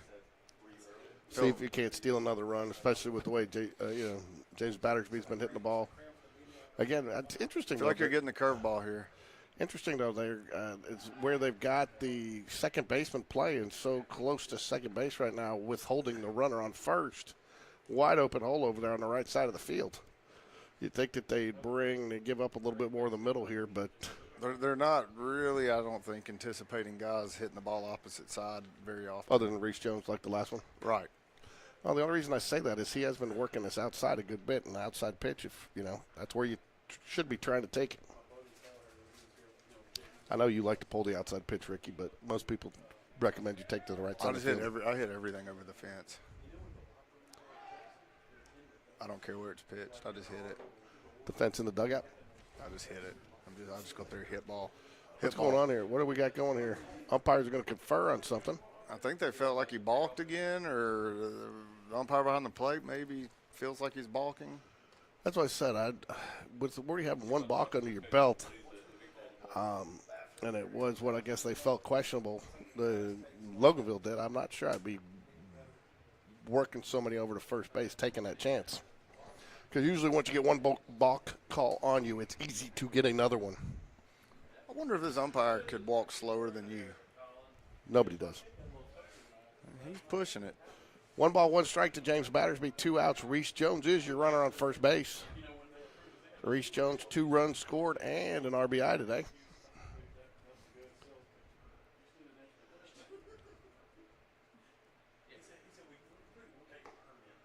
Another nice curveball misses inside. That was the curveball to run on. I was hoping we took off there. I'm thinking you're getting fastball here now. 2 balls, 1 strike. Runner on first. Ground ball. It's going to be up the middle. Should be a fairly easy play first. Oh, he doesn't dig it out of the dirt. It gets away from him. And we're going home. Oh, we No. stopped. Oh, coach is not going to be happy with that. He sent him, and he held up anyway. Battersby reaches on an error.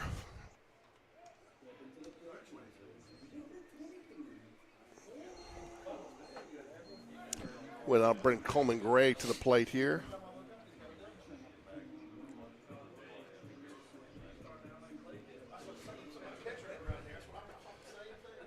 That was a tough play for the shortstop. He had to make that on a run, but he has been making those plays today. You got to make that throw. And even if it was in the dirt, the first baseman could not dig it out, got away from him just enough.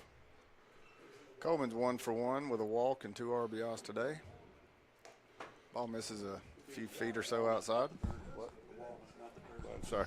Yeah, ball in the walnut, not the dirt. Sorry, Ricky. I know I was a stickler for that last year. Yeah. I don't need to hear you making that mistake again. I won't. 1 ball, no strikes. Man on first, man on third.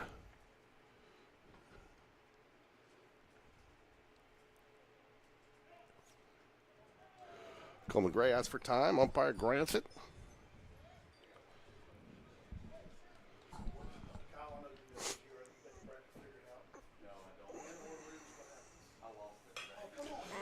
Fly ball. Is it going to fall? A little Texas leaguer. It does get down. Oh, and it bounces over his head. Will's going Coach to going to send him. He's going to send him home. It's going to be, and I think if he's going to get out. Nope, he's out.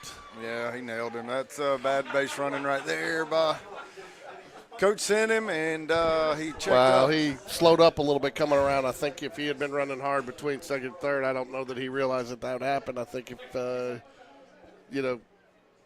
But we do get the run. Umpire does put it right in James Battersby's face. Out.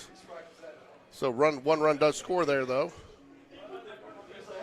This is where the game's played right here, George, that a lot of people don't realize. But right now, Will's explaining to them what a balk is and asking why are we not calling it when this guy does it every time he throws to first base. Mm-hmm.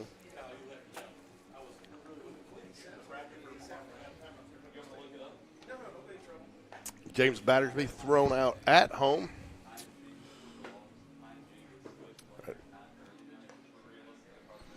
McQueenie got 52 pitches.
Foul ball out of play.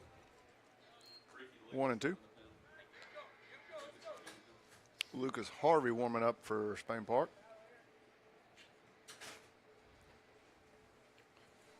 All right, George is back with his 4th hot dog of the game.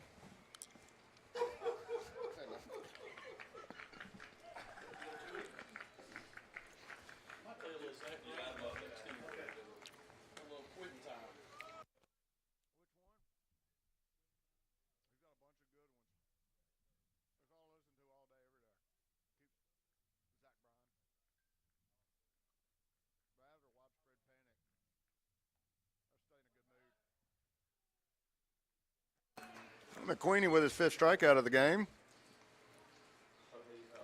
1 away.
Two balls, 2 strikes, 1 out here, bottom of the 4th. Jags lead 7-1.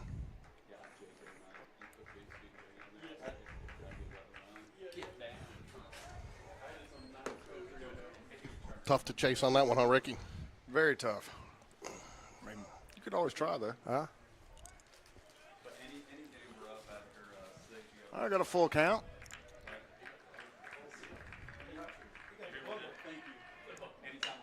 Ground ball going to be in the hole for Aiden Burke. He makes the throw on the run. Good Great play. Gets him out. What a great play there by Aiden Burke. That's 2 phenomenal plays by Burke today.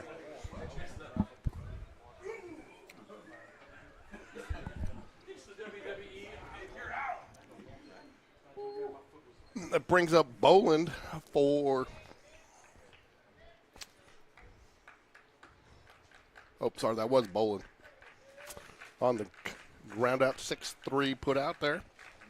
Now it's Keener 0 for 1 on the day. 2 outs here, bottom of the 4th. Swing and a miss on the outside corner. 2 outs here, bottom of the 4th.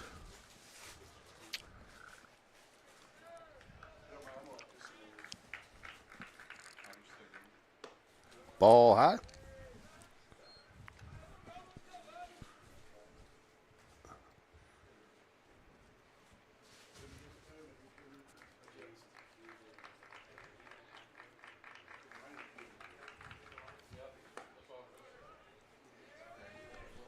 Two balls, 1 strike.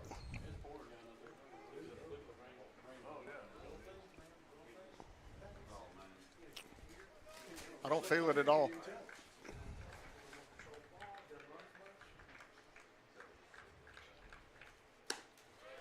Outside, 3 balls and a strike. Ricky, this is where he kind of, last inning too, got the first 2 out very efficiently, and then kind of that's where they had a little 2-out rally there to get that 1 run. He's not missing by much. He's just a couple inches off the outside corner. There. Down low. Ball 4, 2-out walk. George, I know how much you love a 2-out walk. Doesn't everybody?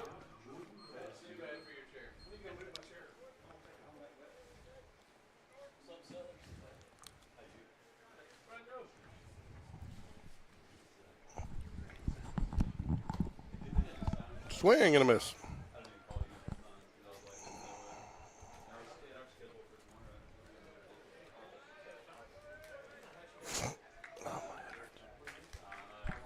Queenie, 68 pitches. Ricky, you think this will be it for him? Yeah, I do. Ooh. Looked like Coleman got a little crossed up there, too. It just came off of his knee pad and shot out, but yeah, I don't think they want this early in the season go much over 75, 80 pitches max. Where's he at, 70 right now? Yeah.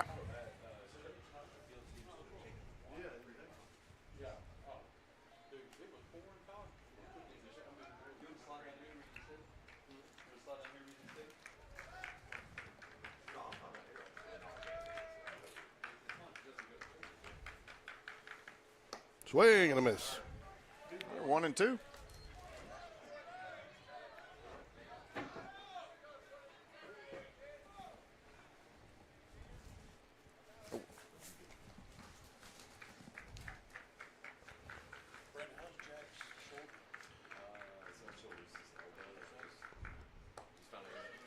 Oh, there it is. Strike 3. Outside corner, got the call. I was worried there he wasn't going to get it for a second. 6 strikeouts for McQueenie. Great outing there. 4 complete innings, only gave up 2 hits, no earned runs, 2 walks, 6 strikeouts. 72 total pitches, 42 strikes. That is a very good stat line there for the junior.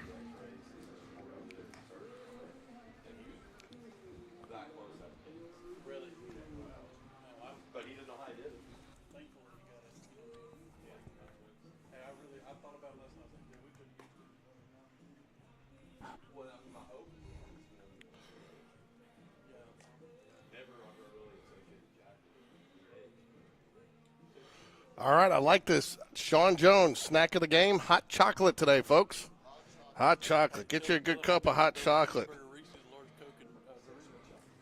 So, got Chris Clements there, sitting out there watching the game with a nice little A beer in his hand, I'm sure, watching some Jaguar baseball.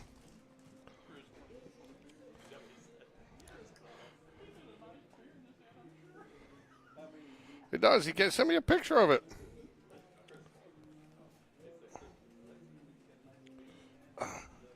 Jaguars up 7-1 here as we head into the top of the fifth. Matthew Wedra will lead it off for the Jaguars.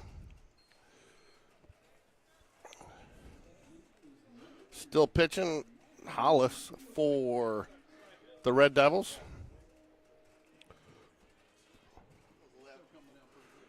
A little lefty on lefty crime right here.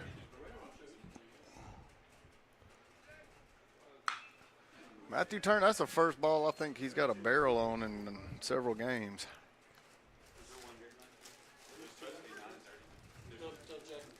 I am ready for Matthew Wedra to Got a little rain starting to fall out here, folks. It's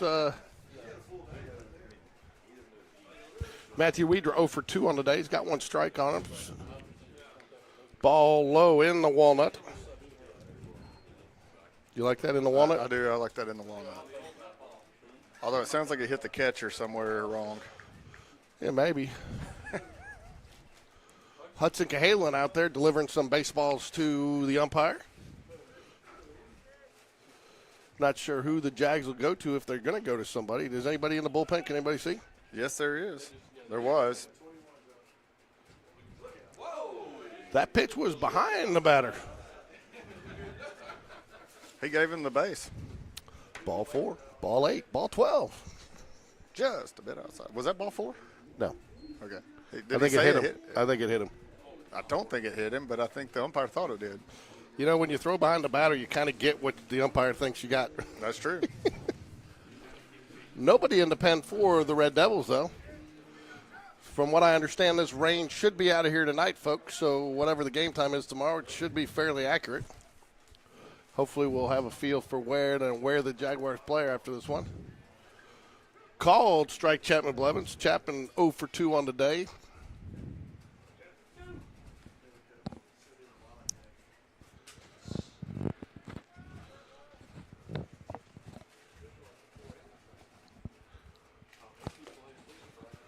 Chapman's hit 2 balls in the infield. Tough plays, but the fielders made it both times on some slow rollers. One to good play shortstop, the other one,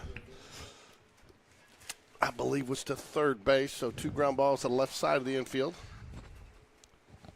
All right, I'm expecting Wedra to go here. So I'm expecting this pitcher to throw over 3 or 4 times to first base. It's a good time to take a bathroom break. Well, see what happens here, too. Outside. 1 ball, 1 strike, or 2 balls, 1 strike. That would have been the one. That would have been the one. I think, too, after Coach Smith had been talked to him about the balk there, too. I mean, he may not want to be going over to first base too much because they're definitely looking for it. There he goes. Nice little move there, but he's back safely.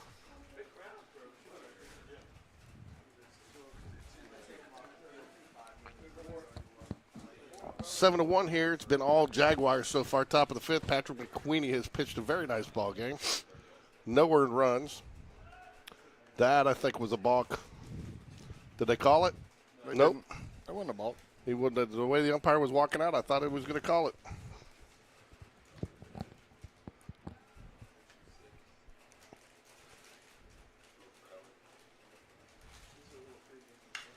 Oh, going to be a fly ball to right field. Right fielder's coming in, going to settle under it. Runner only goes about halfway. The catch and the out.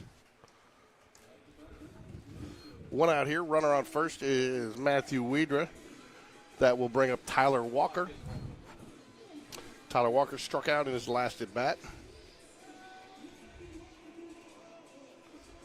Does have a nice hit on the day. Jackson Bradley on deck for the Jaguars. We'll get a chance to hit this inning unless there's a double play.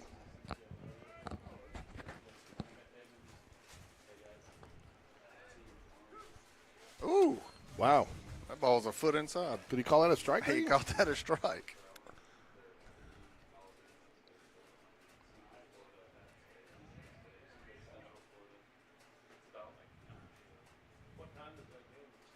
Send him now. That's going to foul out of play. No balls, 2 strikes here, 1 out. Matthew Weeder will return to first base. We'll do it again.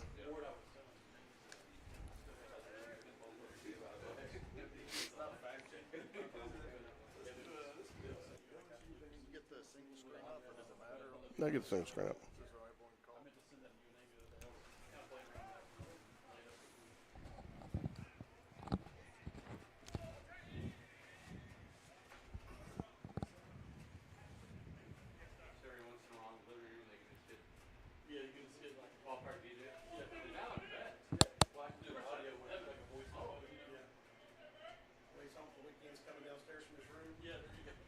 Runner goes. He's got him picked.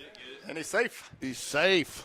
Good job by Weedra. You know, good decision there, too. When you get picked, make the commitment to go. Make him make 2 throws. Well, I mean, at the end of the day, he was going on first movement, and he never slowed up in safely at second.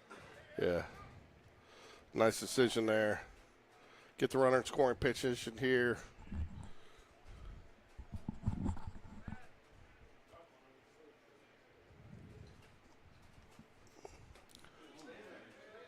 Ooh, call strike 3.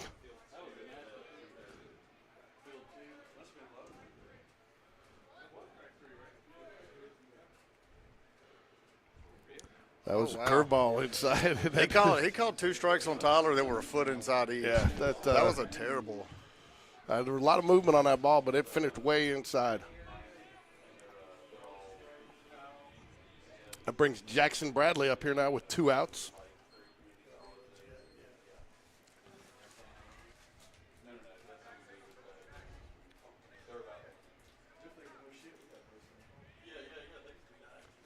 Whoa, that's going to be a wild pitch. Going to send Matthew Weeder to third base. I'm going to assume, Ricky, that they're going to call it a ball. I'm assuming, but I'm going to wait until I know for sure. All right, he's officially called it a ball.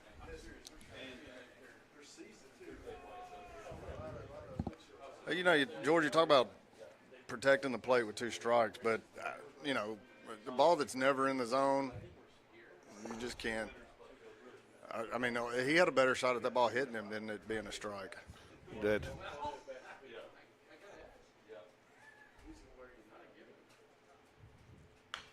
Fouls back out of play. 1 ball, 1 strike, 2 outs here. Runner on third. Would love to see another pass ball here, get that running. Or better yet, a single up the middle by Jackson Bradley. Hollis for the Red Devils on his 40th pitch.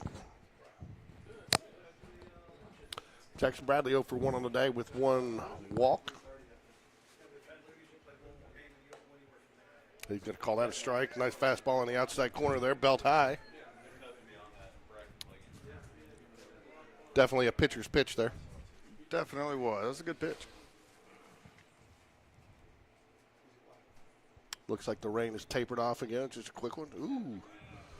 Curveball just misses a little low, but good eye there by Jackson Bradley to lay off on that pitch.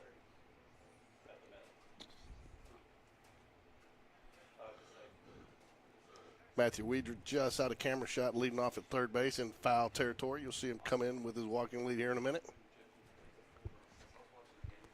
There's a run right there. Gets away from him, and Weeder is going to be in standing up. 8-1, Spain Park.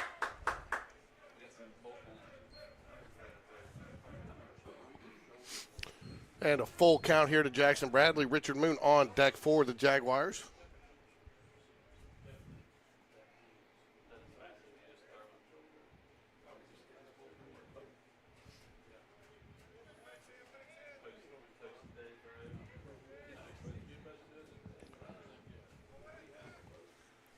Three-two count here to Jackson Bradley.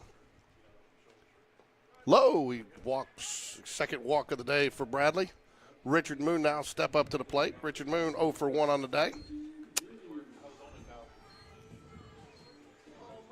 Richard last at bat had a very nice sacrifice bunt down the third base line to advance the runner and get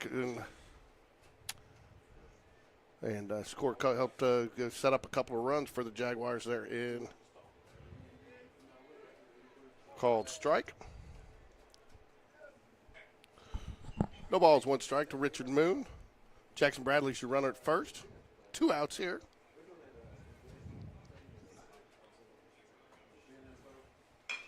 Ground ball, right side of the field. It's going to be a tough play. Richards hustling down the line. They go ahead and get him. Jags strand one, but get one. As we head to the bottom of the fifth, it is the Jaguars 8-1.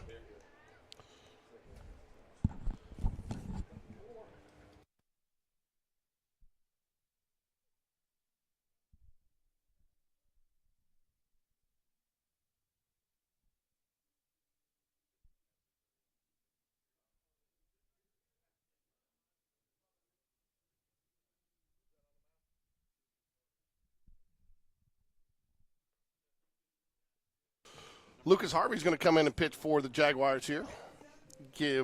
That'll close the book on McQueenie. Give you his numbers. 4 innings pitched, 2 hits, 1 run, 0 earned, 2 walks, and 6 strikeouts. McQueenie throws 72 pitches, 42 strikes, faced 15 batters. So pretty efficient outing there. I think it was a great outing. So I was first time I've seen him pitch, and can't wait to see more. yeah, so Harvey will come in here in relief in the middle of the 5th inning here as we head to the bottom of the 5th. He'll be facing the 7, 8, and 9 hitters for the Loganville Red Devils. Kenny will step up, and he is 0 for 1 on the day.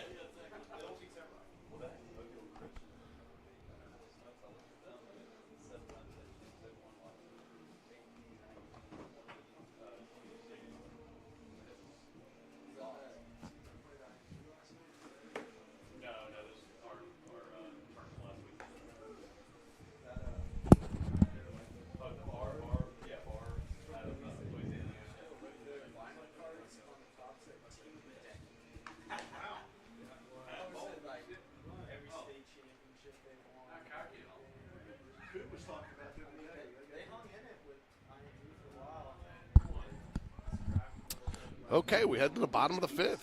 Jaguars lead 8-1.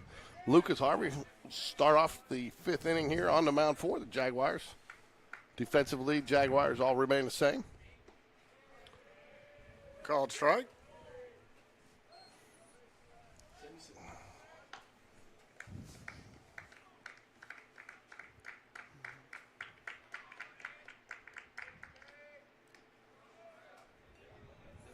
Evens count, 1 ball, 1 strike.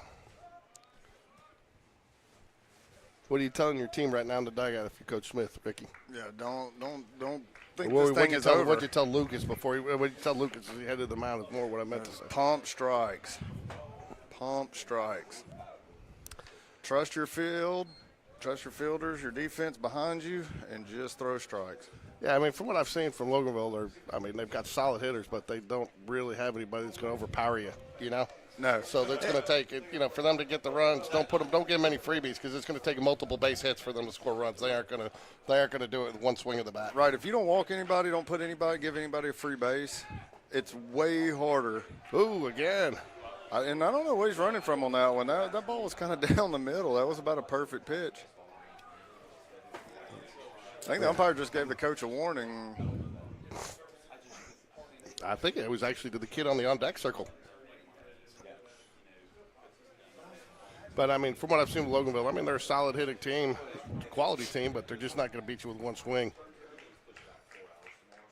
No, it's really hard to beat a team by just hitting the ball and driving runners in that way. It's way easier if you walk people to overcome a 7-point deficit or 7-run deficit points. What am I talking about? Yeah, we're playing basketball here. Hey, did Auburn win the other night against Tennessee? You and Doug had a little grudge match going, didn't you? Yeah, they did not. Okay, I just wasn't sure. A lot of orange on that court. Couldn't tell which orange team won. Yeah, it was the home orange team. The orange team in white. Foul ball. Lucas Harvey will work ahead to the second batter here, Hannah. He's the catcher, number 8 hitter, 0 for 1 on the day.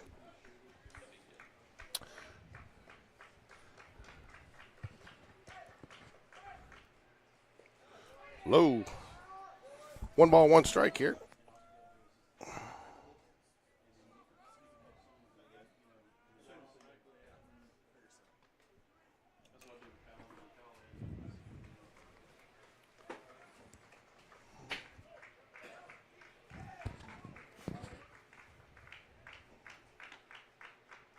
Squares are on the bunt.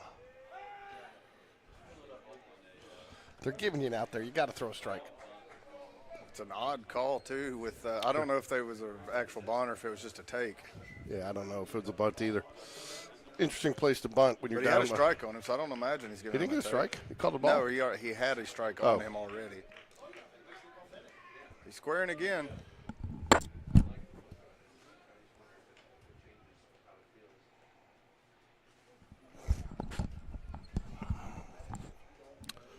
Two balls, one strike. 8-1 Jaguars here, bottom of the fifth. Runner on first. How do you feel about bunting somebody over with down 8-1? That seems. Well, he didn't bunt now with 2 strikes, and that was a weak bunt.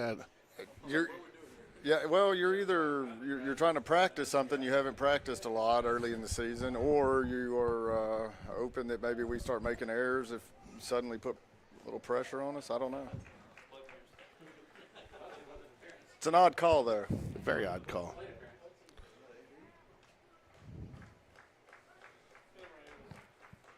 Especially when you're down 2-1, and you got a 2-1 count there. Good curveball, a little up. 3 balls, 2 strikes. Send the runner here, Ricky. Yeah, I send him. Do you? Yep. Just because I think Coleman will throw him out. Does not go. And Kind of saws him off. It's going to be a little pop bloop fly to the shortstop, Aiden Burke, who easily makes that play. Bring up the out. Gets out of jam there. That'll bring up Ayers, the number 9 hitter, second baseman, 1 for 1 on the day. He is the lone run for the Loganville Red Devils. George, what's your favorite mascot in baseball? Pros, college, high school, don't care. Cardinals, man. Got to go Cardinals. Really? Cardinals all the way. High, ball 1. I'm fond of the Trash Pandas. I like the Trash Pan. They got a nice stadium up there, too. But that's probably because you're trash most of the time, Rick. I resent that. Yeah. I thought you said we were going to say you resemble that remark. I might, but that's not what I was going to say. 1 ball, no strikes here.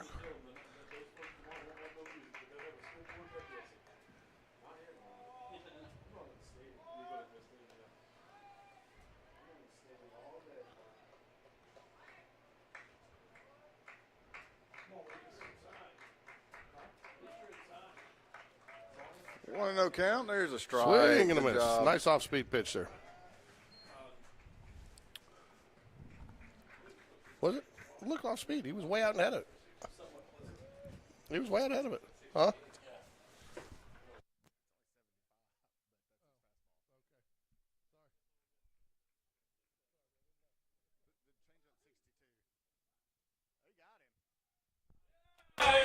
Nice throw by Coleman Gray. Gets the runner stealing second.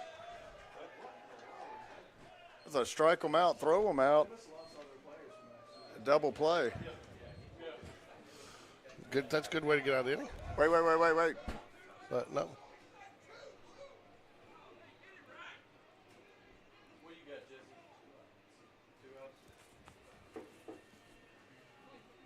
that was a strikeout there. No, we had the pop-up. We had the pop-up out there. There's a question of whether or not they're looking for clarification there. I think they say they're bringing him back out. I think they're saying there was only 2 strikes, 1 strike on him on that strike, on the strike call.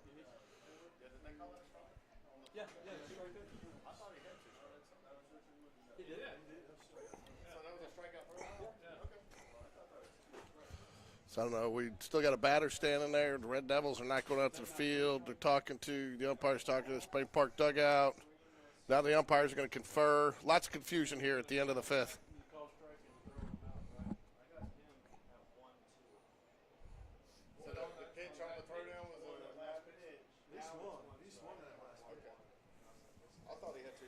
No, I didn't have him for 2 strikes either. I had him 1-1. I had him 1-1.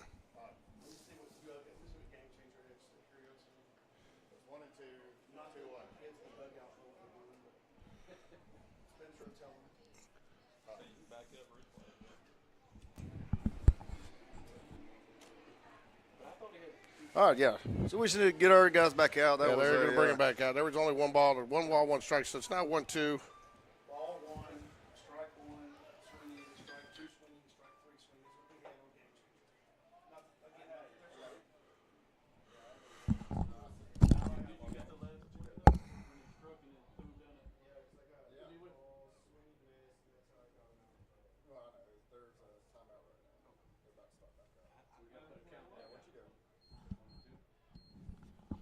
ball, 2 strikes.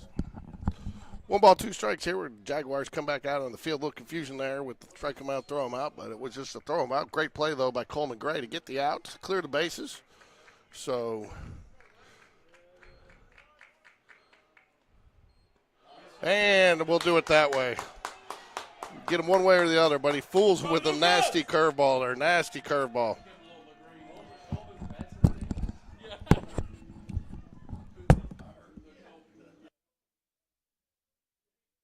Welcome back to Jaguar Stadium. For the past 10 years, this place has been like a second home for us, and we are proud to be a part of this community. Last year, I moved my wealth advisory practice, RFG Advisory, to Inverness because we believe that investing goes way beyond the stock market. It's about local support, planning for a better future, and serving our neighbors. So let's enjoy these Jags and their relentless forward progress. Go Jags!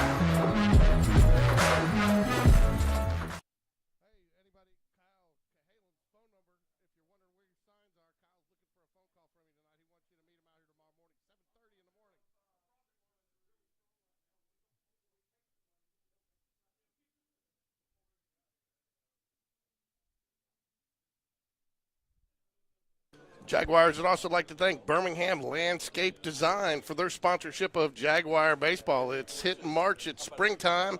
You don't want to be in your yard doing all that yard work and getting all that landscaping done, so call Birmingham Landscape Design, 205-962-9022.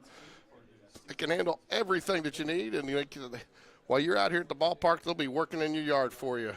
Birmingham Landscape Design, 205-962-9022.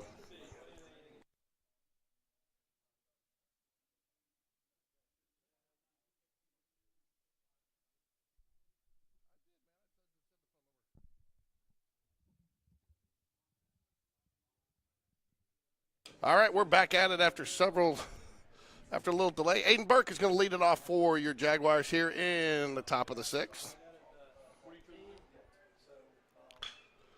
Hard hit ground ball through the infield on the left side to the left fielder. That's going to be a first pitch base hit here in the top of the 6th for Aiden Burke. I told you earlier, Aiden would eventually get a first pitch. Jay Bradford's trying to still find the ball.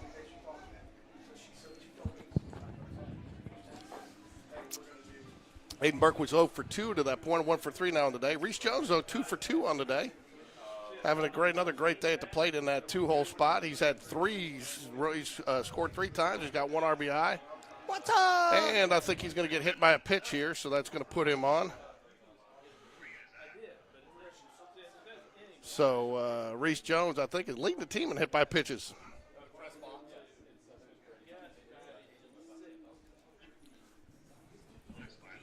Apparently, Rick Strawn just learned how to do a FaceTime selfie, so he's showing everybody what he's doing up here.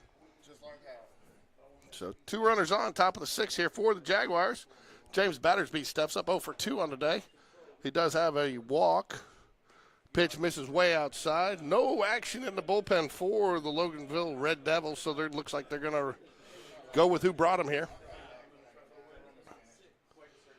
So runners on first and second for the Jaguars. Nobody out. Ricky playing with his phone. Outside, ball 2. A little surprised to see no action down there in the bullpen. I'm not really that surprised about it. You're down by 7 late in the game. Let him go, see what they can work Yeah, through. this guy probably needs some work, so they're going to let him pitch, see what he's made of. There goes he reared Nice back. pitch, low Yeah. inside corner there. Yeah, it's a good pitch. James Battersby is your batter. Well, thank everybody for joining us on Game Day Sports Radio, Jaguar Baseball today. If you hadn't had a chance, get out there, like and subscribe. Definitely subscribe so you get the notifications of when we are broadcasting. Hopefully we'll be able to do tomorrow's games.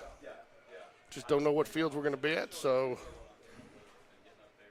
But we definitely will be doing both the Hoover games this week, and it is Military Appreciation on Tuesday or Thursday. I think it's here Tuesday, right? I think calls so. a strike. He is calling that way inside corner a lot today. James now. Battersby thought that should have been a ball. Probably should have been, but Should have been, but he's called it a strike a lot full today. count. And you got your. I'm not sure that he'll send them here. Ground ball is going to be a shortstop. It's going to be at least one. Got 2. No, we did not. It was not in time. Loganville not happy with that call. I agree with their fans. If they would have just got that call, they probably would have won the game. I agree. So Coleman Gray steps up to the plate. Coleman Gray is 2 for 2 on the day. 3 RBIs, 1 walk.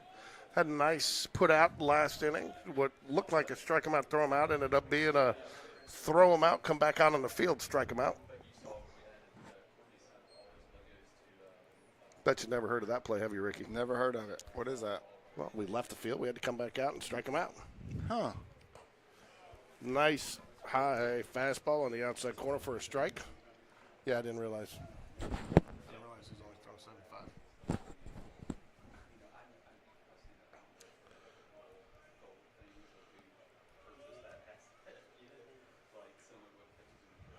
Runner on first goes. Curveball not in time. No throw down. Defensive indifference.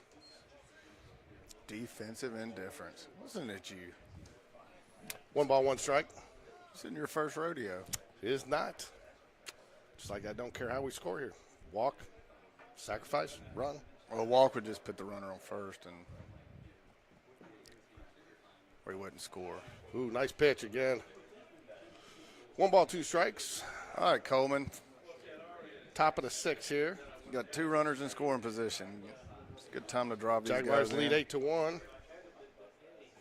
Coleman 2 for 2 today. 3 RBIs. Ooh. How? Surprised he didn't call that. He's been calling that all day. He's called a lot of pitches way further outside than that one strikes. I think that one was a little high.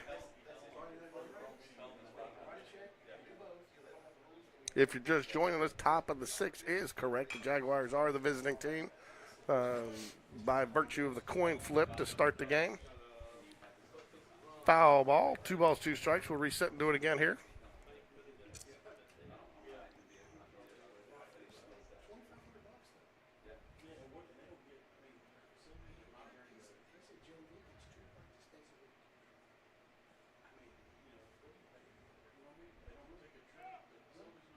Coleman Gray gets a late timeout call there, but it definitely called before the runner or the pitcher started his windup. So good call by the umpire. This umpire looks like he's ready to go.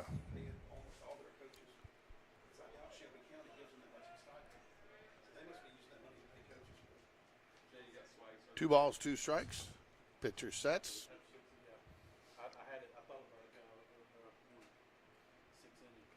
In the dirt, does not get far enough away. In the walnut, I'm sorry. You know, I'd really like to see the umpire dust the plate off. It's got more walnut on it than any place on the field. You can't even see it at all. Yeah, come on. Man, you can't see it for sure. Did I say that? Yes. Sorry. I'm not.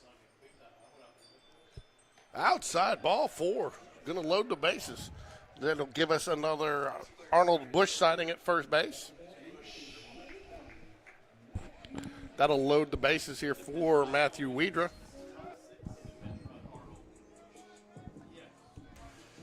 And the run for Coleman Gray is Arnold Bush.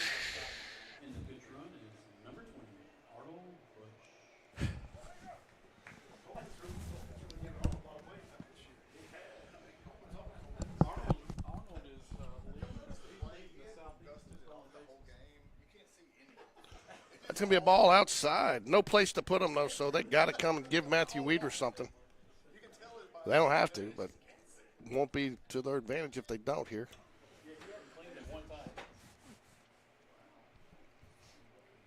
Outside, ball 2. 2 balls, no strikes, bases loaded.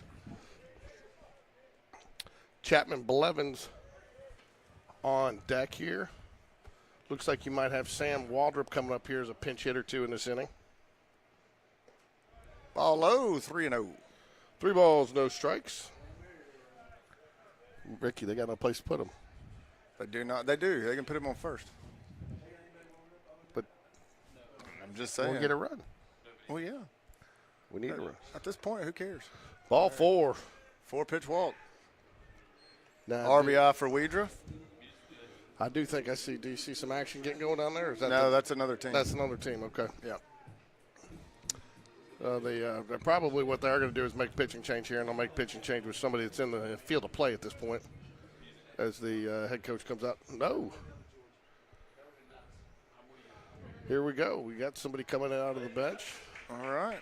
There is going to be a pitching change here, folks. That'll give us a chance to run our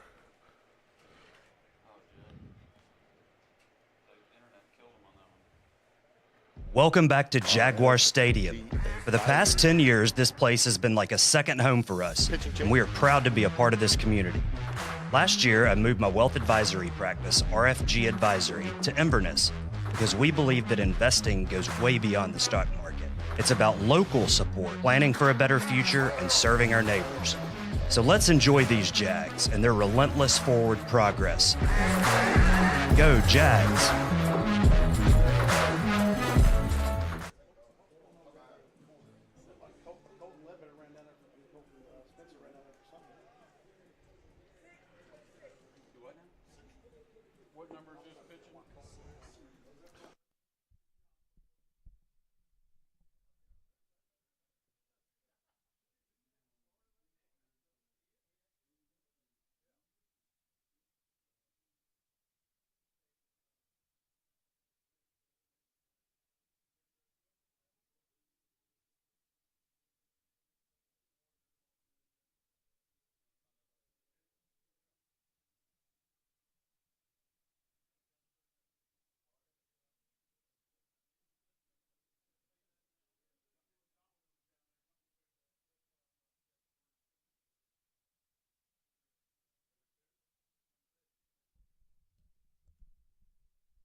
one out here in the top of the sixth. Chapman Blevins will step up to the plate. 0 for 3 on the day. Braswell, the new pitcher for the Loganville Red Devils.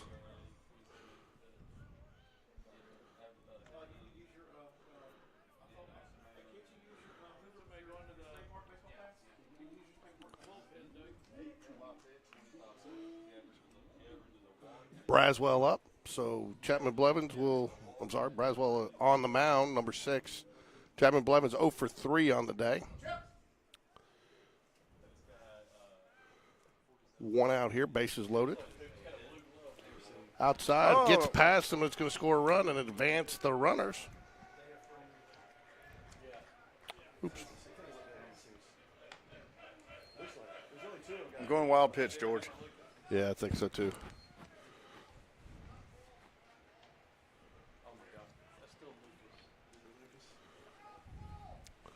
One ball, no strikes here. 10-1 Jaguars, top of the 6th.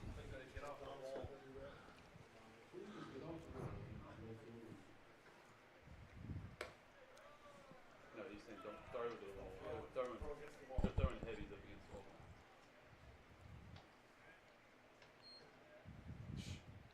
They're throwing up against our sponsor wall. 2 balls, no strikes. One out here. Runners on second and third. Jaguars 10-1. 3 balls, no strikes. I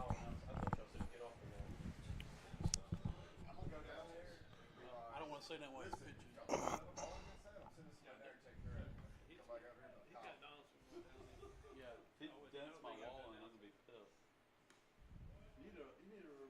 Ball 4 outside. Chapman Blevins very smart. Waits to make sure the call is a ball because that has been a question mark today.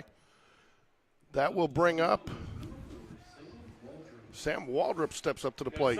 He is a pinch hitter in for Tyler Walker. Probably will may stay in the field as a defensive replacement.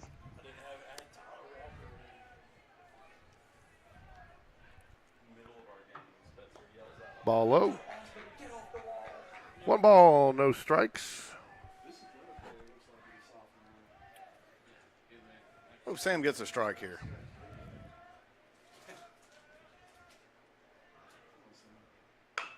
Ground ball, third base to come home. Oh, and he does not get it. It's going to be a fielder's choice. End up with a error. But Sam Waldrop does drive the run in.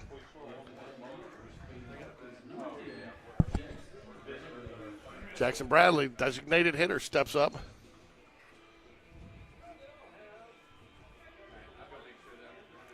George, I feel like this Loganville team is probably a better team than they've showed today. I agree. I think that, They're staying in a hotel. Their players have been sitting around waiting all day to play, to find out if they're playing, when they're playing. Well, and I just think a few things didn't go their way early. And, again, I think we talk about this Jaguar team being scrappy. They've taken advantage, once again, of every opportunity we've been given. There he goes. He loves the inside. Ooh, wow. Man, he will call it a foot inside a strike. He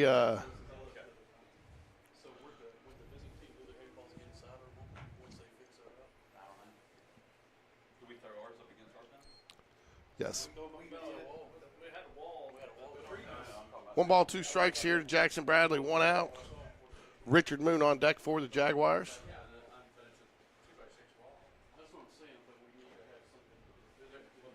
Ball outside, 2 balls, 1 strike. I think, too, what you probably are seeing a little bit is a team that they're 5A, and that's one of the things talk to some of the scouts that we've talked to is, when you get into some of these smaller schools, the pitching just is not quite as deep, and you kind of rely on a guy, and if he doesn't have it, it kind of sets the tone for the rest of the game. Remember in Georgia, though, I don't think they have above 6A. So. Oh, they don't? Okay. Their districts are a lot different than ours.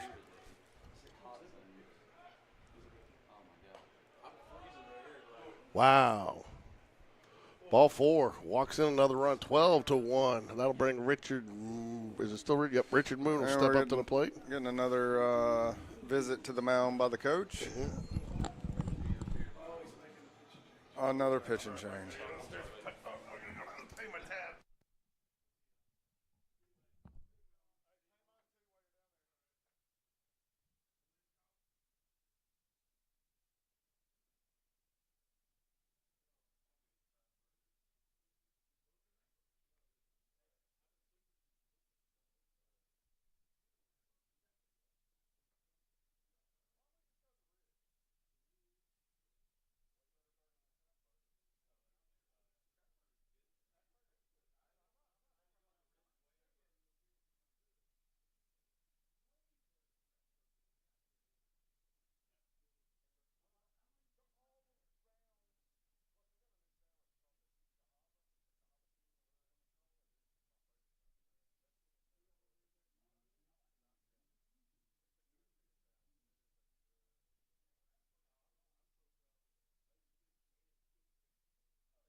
All right, Richard Moon up to bat. New pitcher Seymour for Loganville. Bases loaded. Spain Park up 12-1, 1 away.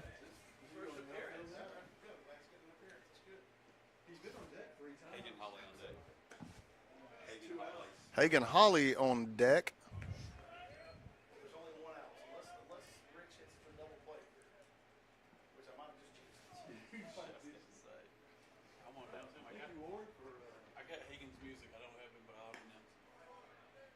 Fastball misses outside.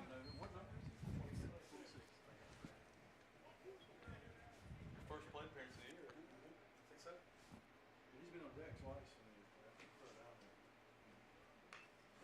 Swing and a foul ball by Richard Moon, 0-2.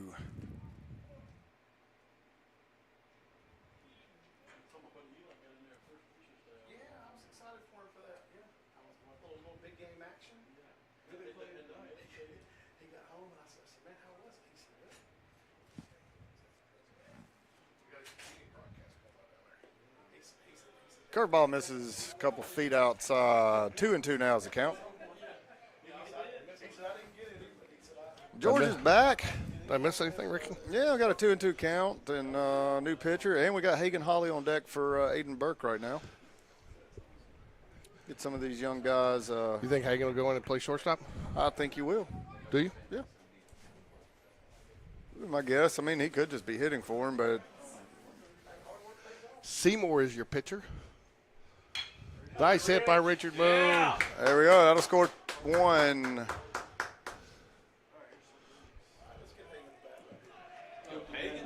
All right, Hagen Holly up to bat. 1 out. 13-1. Hagen Holly steps up to the plate. First plate appearance of the year. Hagen's first plate appearance of the season. First varsity at bat. Yeah, make it count, Hagen. Good ball player. Swing and a miss. He didn't come to walk.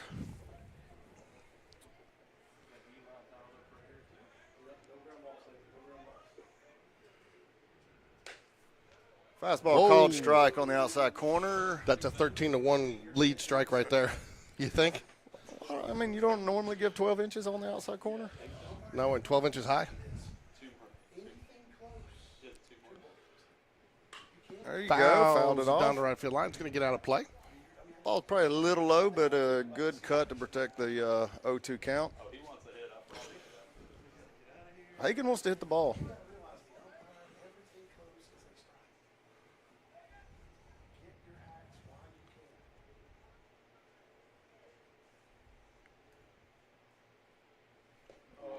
Curveball rings him up. Throws him on the curveball. Yep.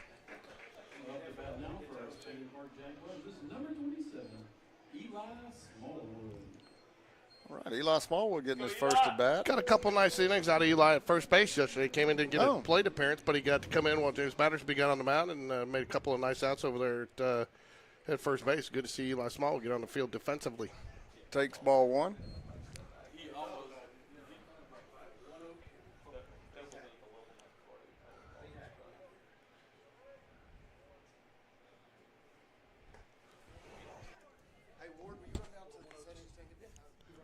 They're closed.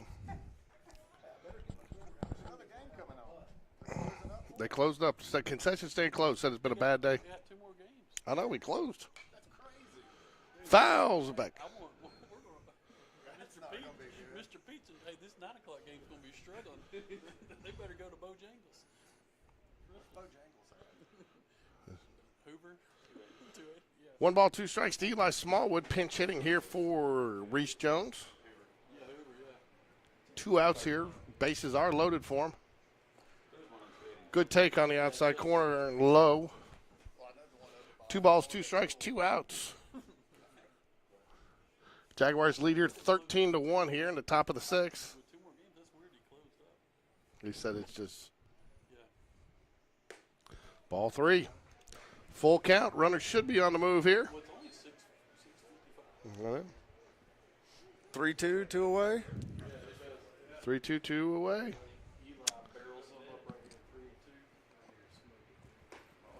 Oh. Wow. Called him out on the outside corner there. Well, What corner of what? I can't even see a plate down there.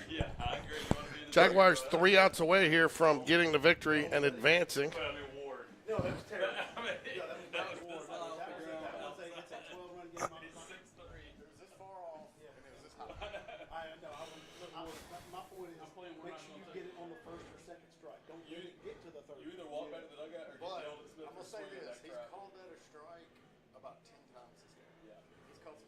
strike. So to me, when you get 2 strikes with this guy, you better be swinging at anything you can get him back to. He was not going to let that pitcher, not going to get another batter in there. Yeah. You'll see the Cal, but softball game highlights. We got some changes out there, buddy. We got, looks like Bush and left. That's the only change I've seen so far. Is that, no, Thornton, center. Few defensive changes to announce here for you. We've got Andrew Thornton in center field. Arnold Bush is going to go to left. Aiden Burke will return back into the lineup at shortstop. Lucas Harvey will try to come out after 16-pitch 5th inning and close this out for the Jaguars.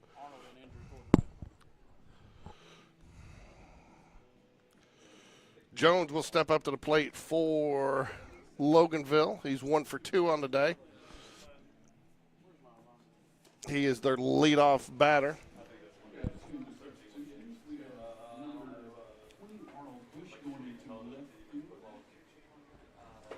Looking forward.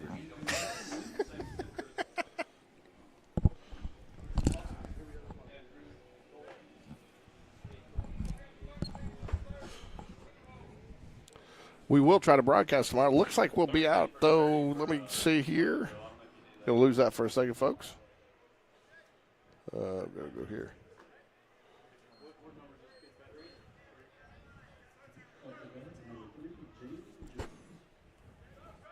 So Jaguars win here. Looks like we'll play at 10:30 tomorrow on Field 2 at the Hoover Met Sports Complex. Not ideal, George. No. Ground ball, it's going to be up the middle for a base hit.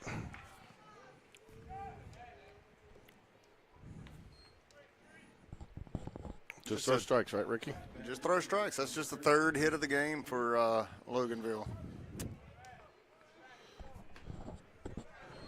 Jaguars 13 runs on 7 hits and 1 error. Loganville 1 run on 3 hits, has had 3 errors in the ballgame. Nice little stop by Coleman Gray there behind the plate. Ball in the dirt, ball 1.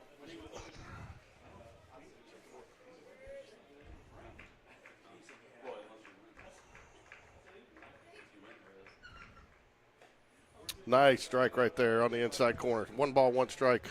Oh, I got 2-seamer. Had a Jaguars. little arm side run on it.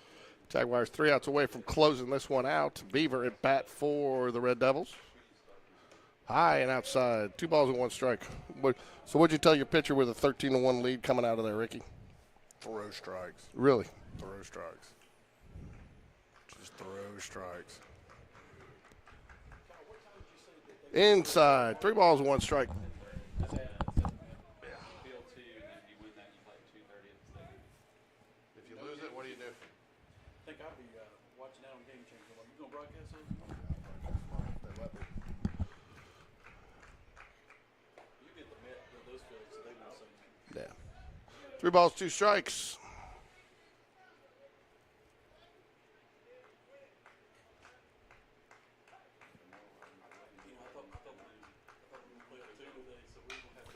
Fly ball. Richard Moon's under it. He's called it. It's a tough one. Oh, and he dropped it. There, he's going to throw it, though. He's going to get the fielder's choice out.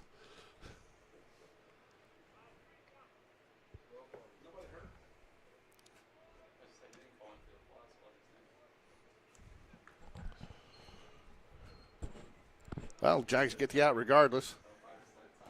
Lots of dancing on that one. Lots of moving around. 2 more games. Yeah. Well, that guy will do the next 2. That's his 2nd game.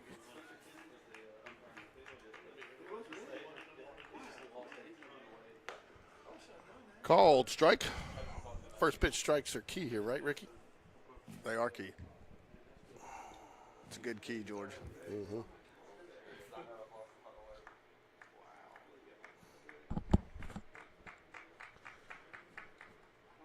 There's not a strike. Oh, guess I missed a little up.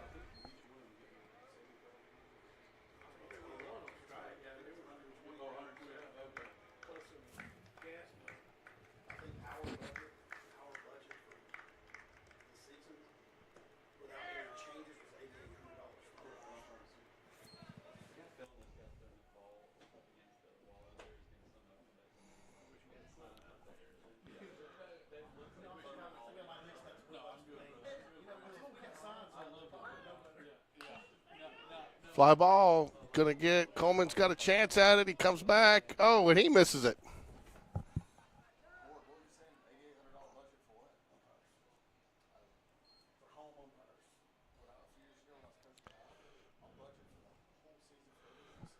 Two balls, two strikes here. Ball just drifted back a little bit on Coleman.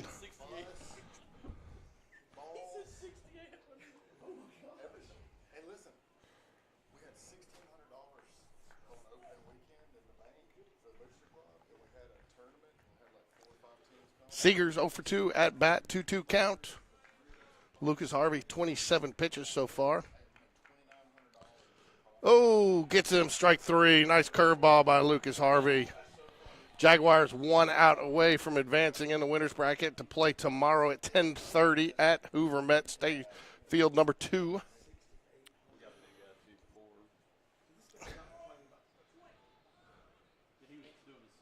Looks like they're going to send up a pinch hitter here for,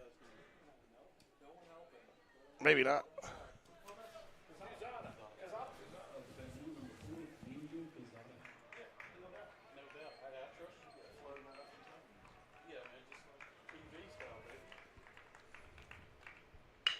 Ground ball, it's going to be in the hole. Richard Moon makes a dive but does not get it. Good first pitch. Swing for the pinch hitter, making the most of his opportunity.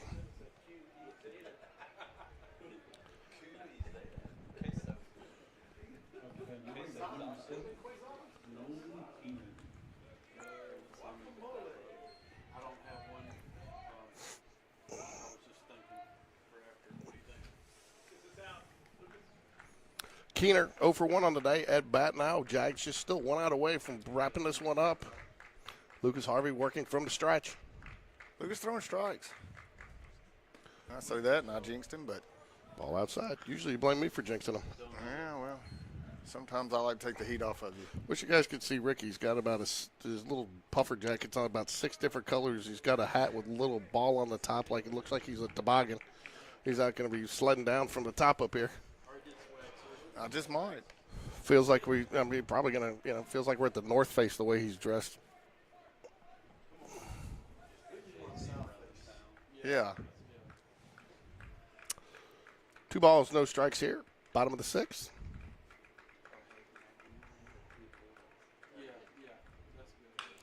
going to be a fly ball. It's going to be a foul territory. Chapman Blevins going to give chase. I don't think he's going to get there. Oh, it falls in between him and Rich Moon. I still don't think he would have gotten there. That was a Blevins. tough play. That was Arnold Bush. Oh, that was Arnold Bush. Sorry. Sorry, Chappie. Sorry, Macy. 2 balls, 1 strike. Arnold Bush, that's a tough play. I don't think. That was. Just say that about me, and then look at Aiden Burke. What are you talking about? He's got the full head cover on. He's been on the field. He's got a couple of hits today. What have you done? I've got a couple of hits today, too. If you rewind this thing, I definitely had a couple of hits on you. Yeah, probably. Ooh, good pitch outside corner, strike 2 call. I'd bring him the curveball right here. Bring him the hook. Freeze him. Strike 3 looking. We'll call it a night, Ricky. What do you think? Let's do that. I like that. I'll go for that one. Lucas comes set. There was the hook. Yeah, he was about to ring him up. I think if Coleman catches that, it was pretty far outside. But all right, 3-2, 2 outs. Runners will be in motion here. I'd come back with another curveball here again too. Lucas has been throwing it nice. Throw it. Batter's probably thinking fastball. And there it was. It's gonna be a fly ball in the right field. It should be caught. Nice. It is. And there's the ball game. 13-1. That's your final, folks. 13-1. Jags do get 13 runs on 7 hits. Loganville 1 run on 4 hits. Loganville had 3 errors in the ball game. Jaguars only 1. It was just that one that they bobbled in the outfield, Ricky. So no damage done there. I think again another good win for the Jaguars. Great win. And I think if you want to look at it, I think what you got to say about this team is they're taking advantage of the opportunities that they're given. Look, in high school baseball, it's rare. You have to get to the playoffs and get two really good teams to have games where they don't have mistakes and errors. And right now, we're not making a lot of mistakes, and we're taking advantage of the mistakes the other teams are making. And that's what good teams do. They do. If a team's going to beat themselves, you let them. So we should be. So hopefully tomorrow we'll be at 10:30 at the Hoover Met. Not sure. We'll try to stream if we can. We'll get look out there for your notifications. If you haven't subscribed yet, please make sure you're subscribed. That's how you get your notifications. So shout out to Lucas Harvey too. That was a good job to come in through strikes. That's a tough place to come in too. Sometimes with a big lead like that, you know, you just need to stay focused. So and he threw well through strikes, and his defense. He let his defense work for him, and they did. Yeah, I mean he was injured most of last year. Didn't get a lot of time on the mound. So nice to see him get a few innings there and make the best of it. That'll do it for us here. It's Jaguar Baseball. Thank you for joining us at Game Day Sports Radio, and we look forward to you joining us again, hopefully tomorrow. Go Jags.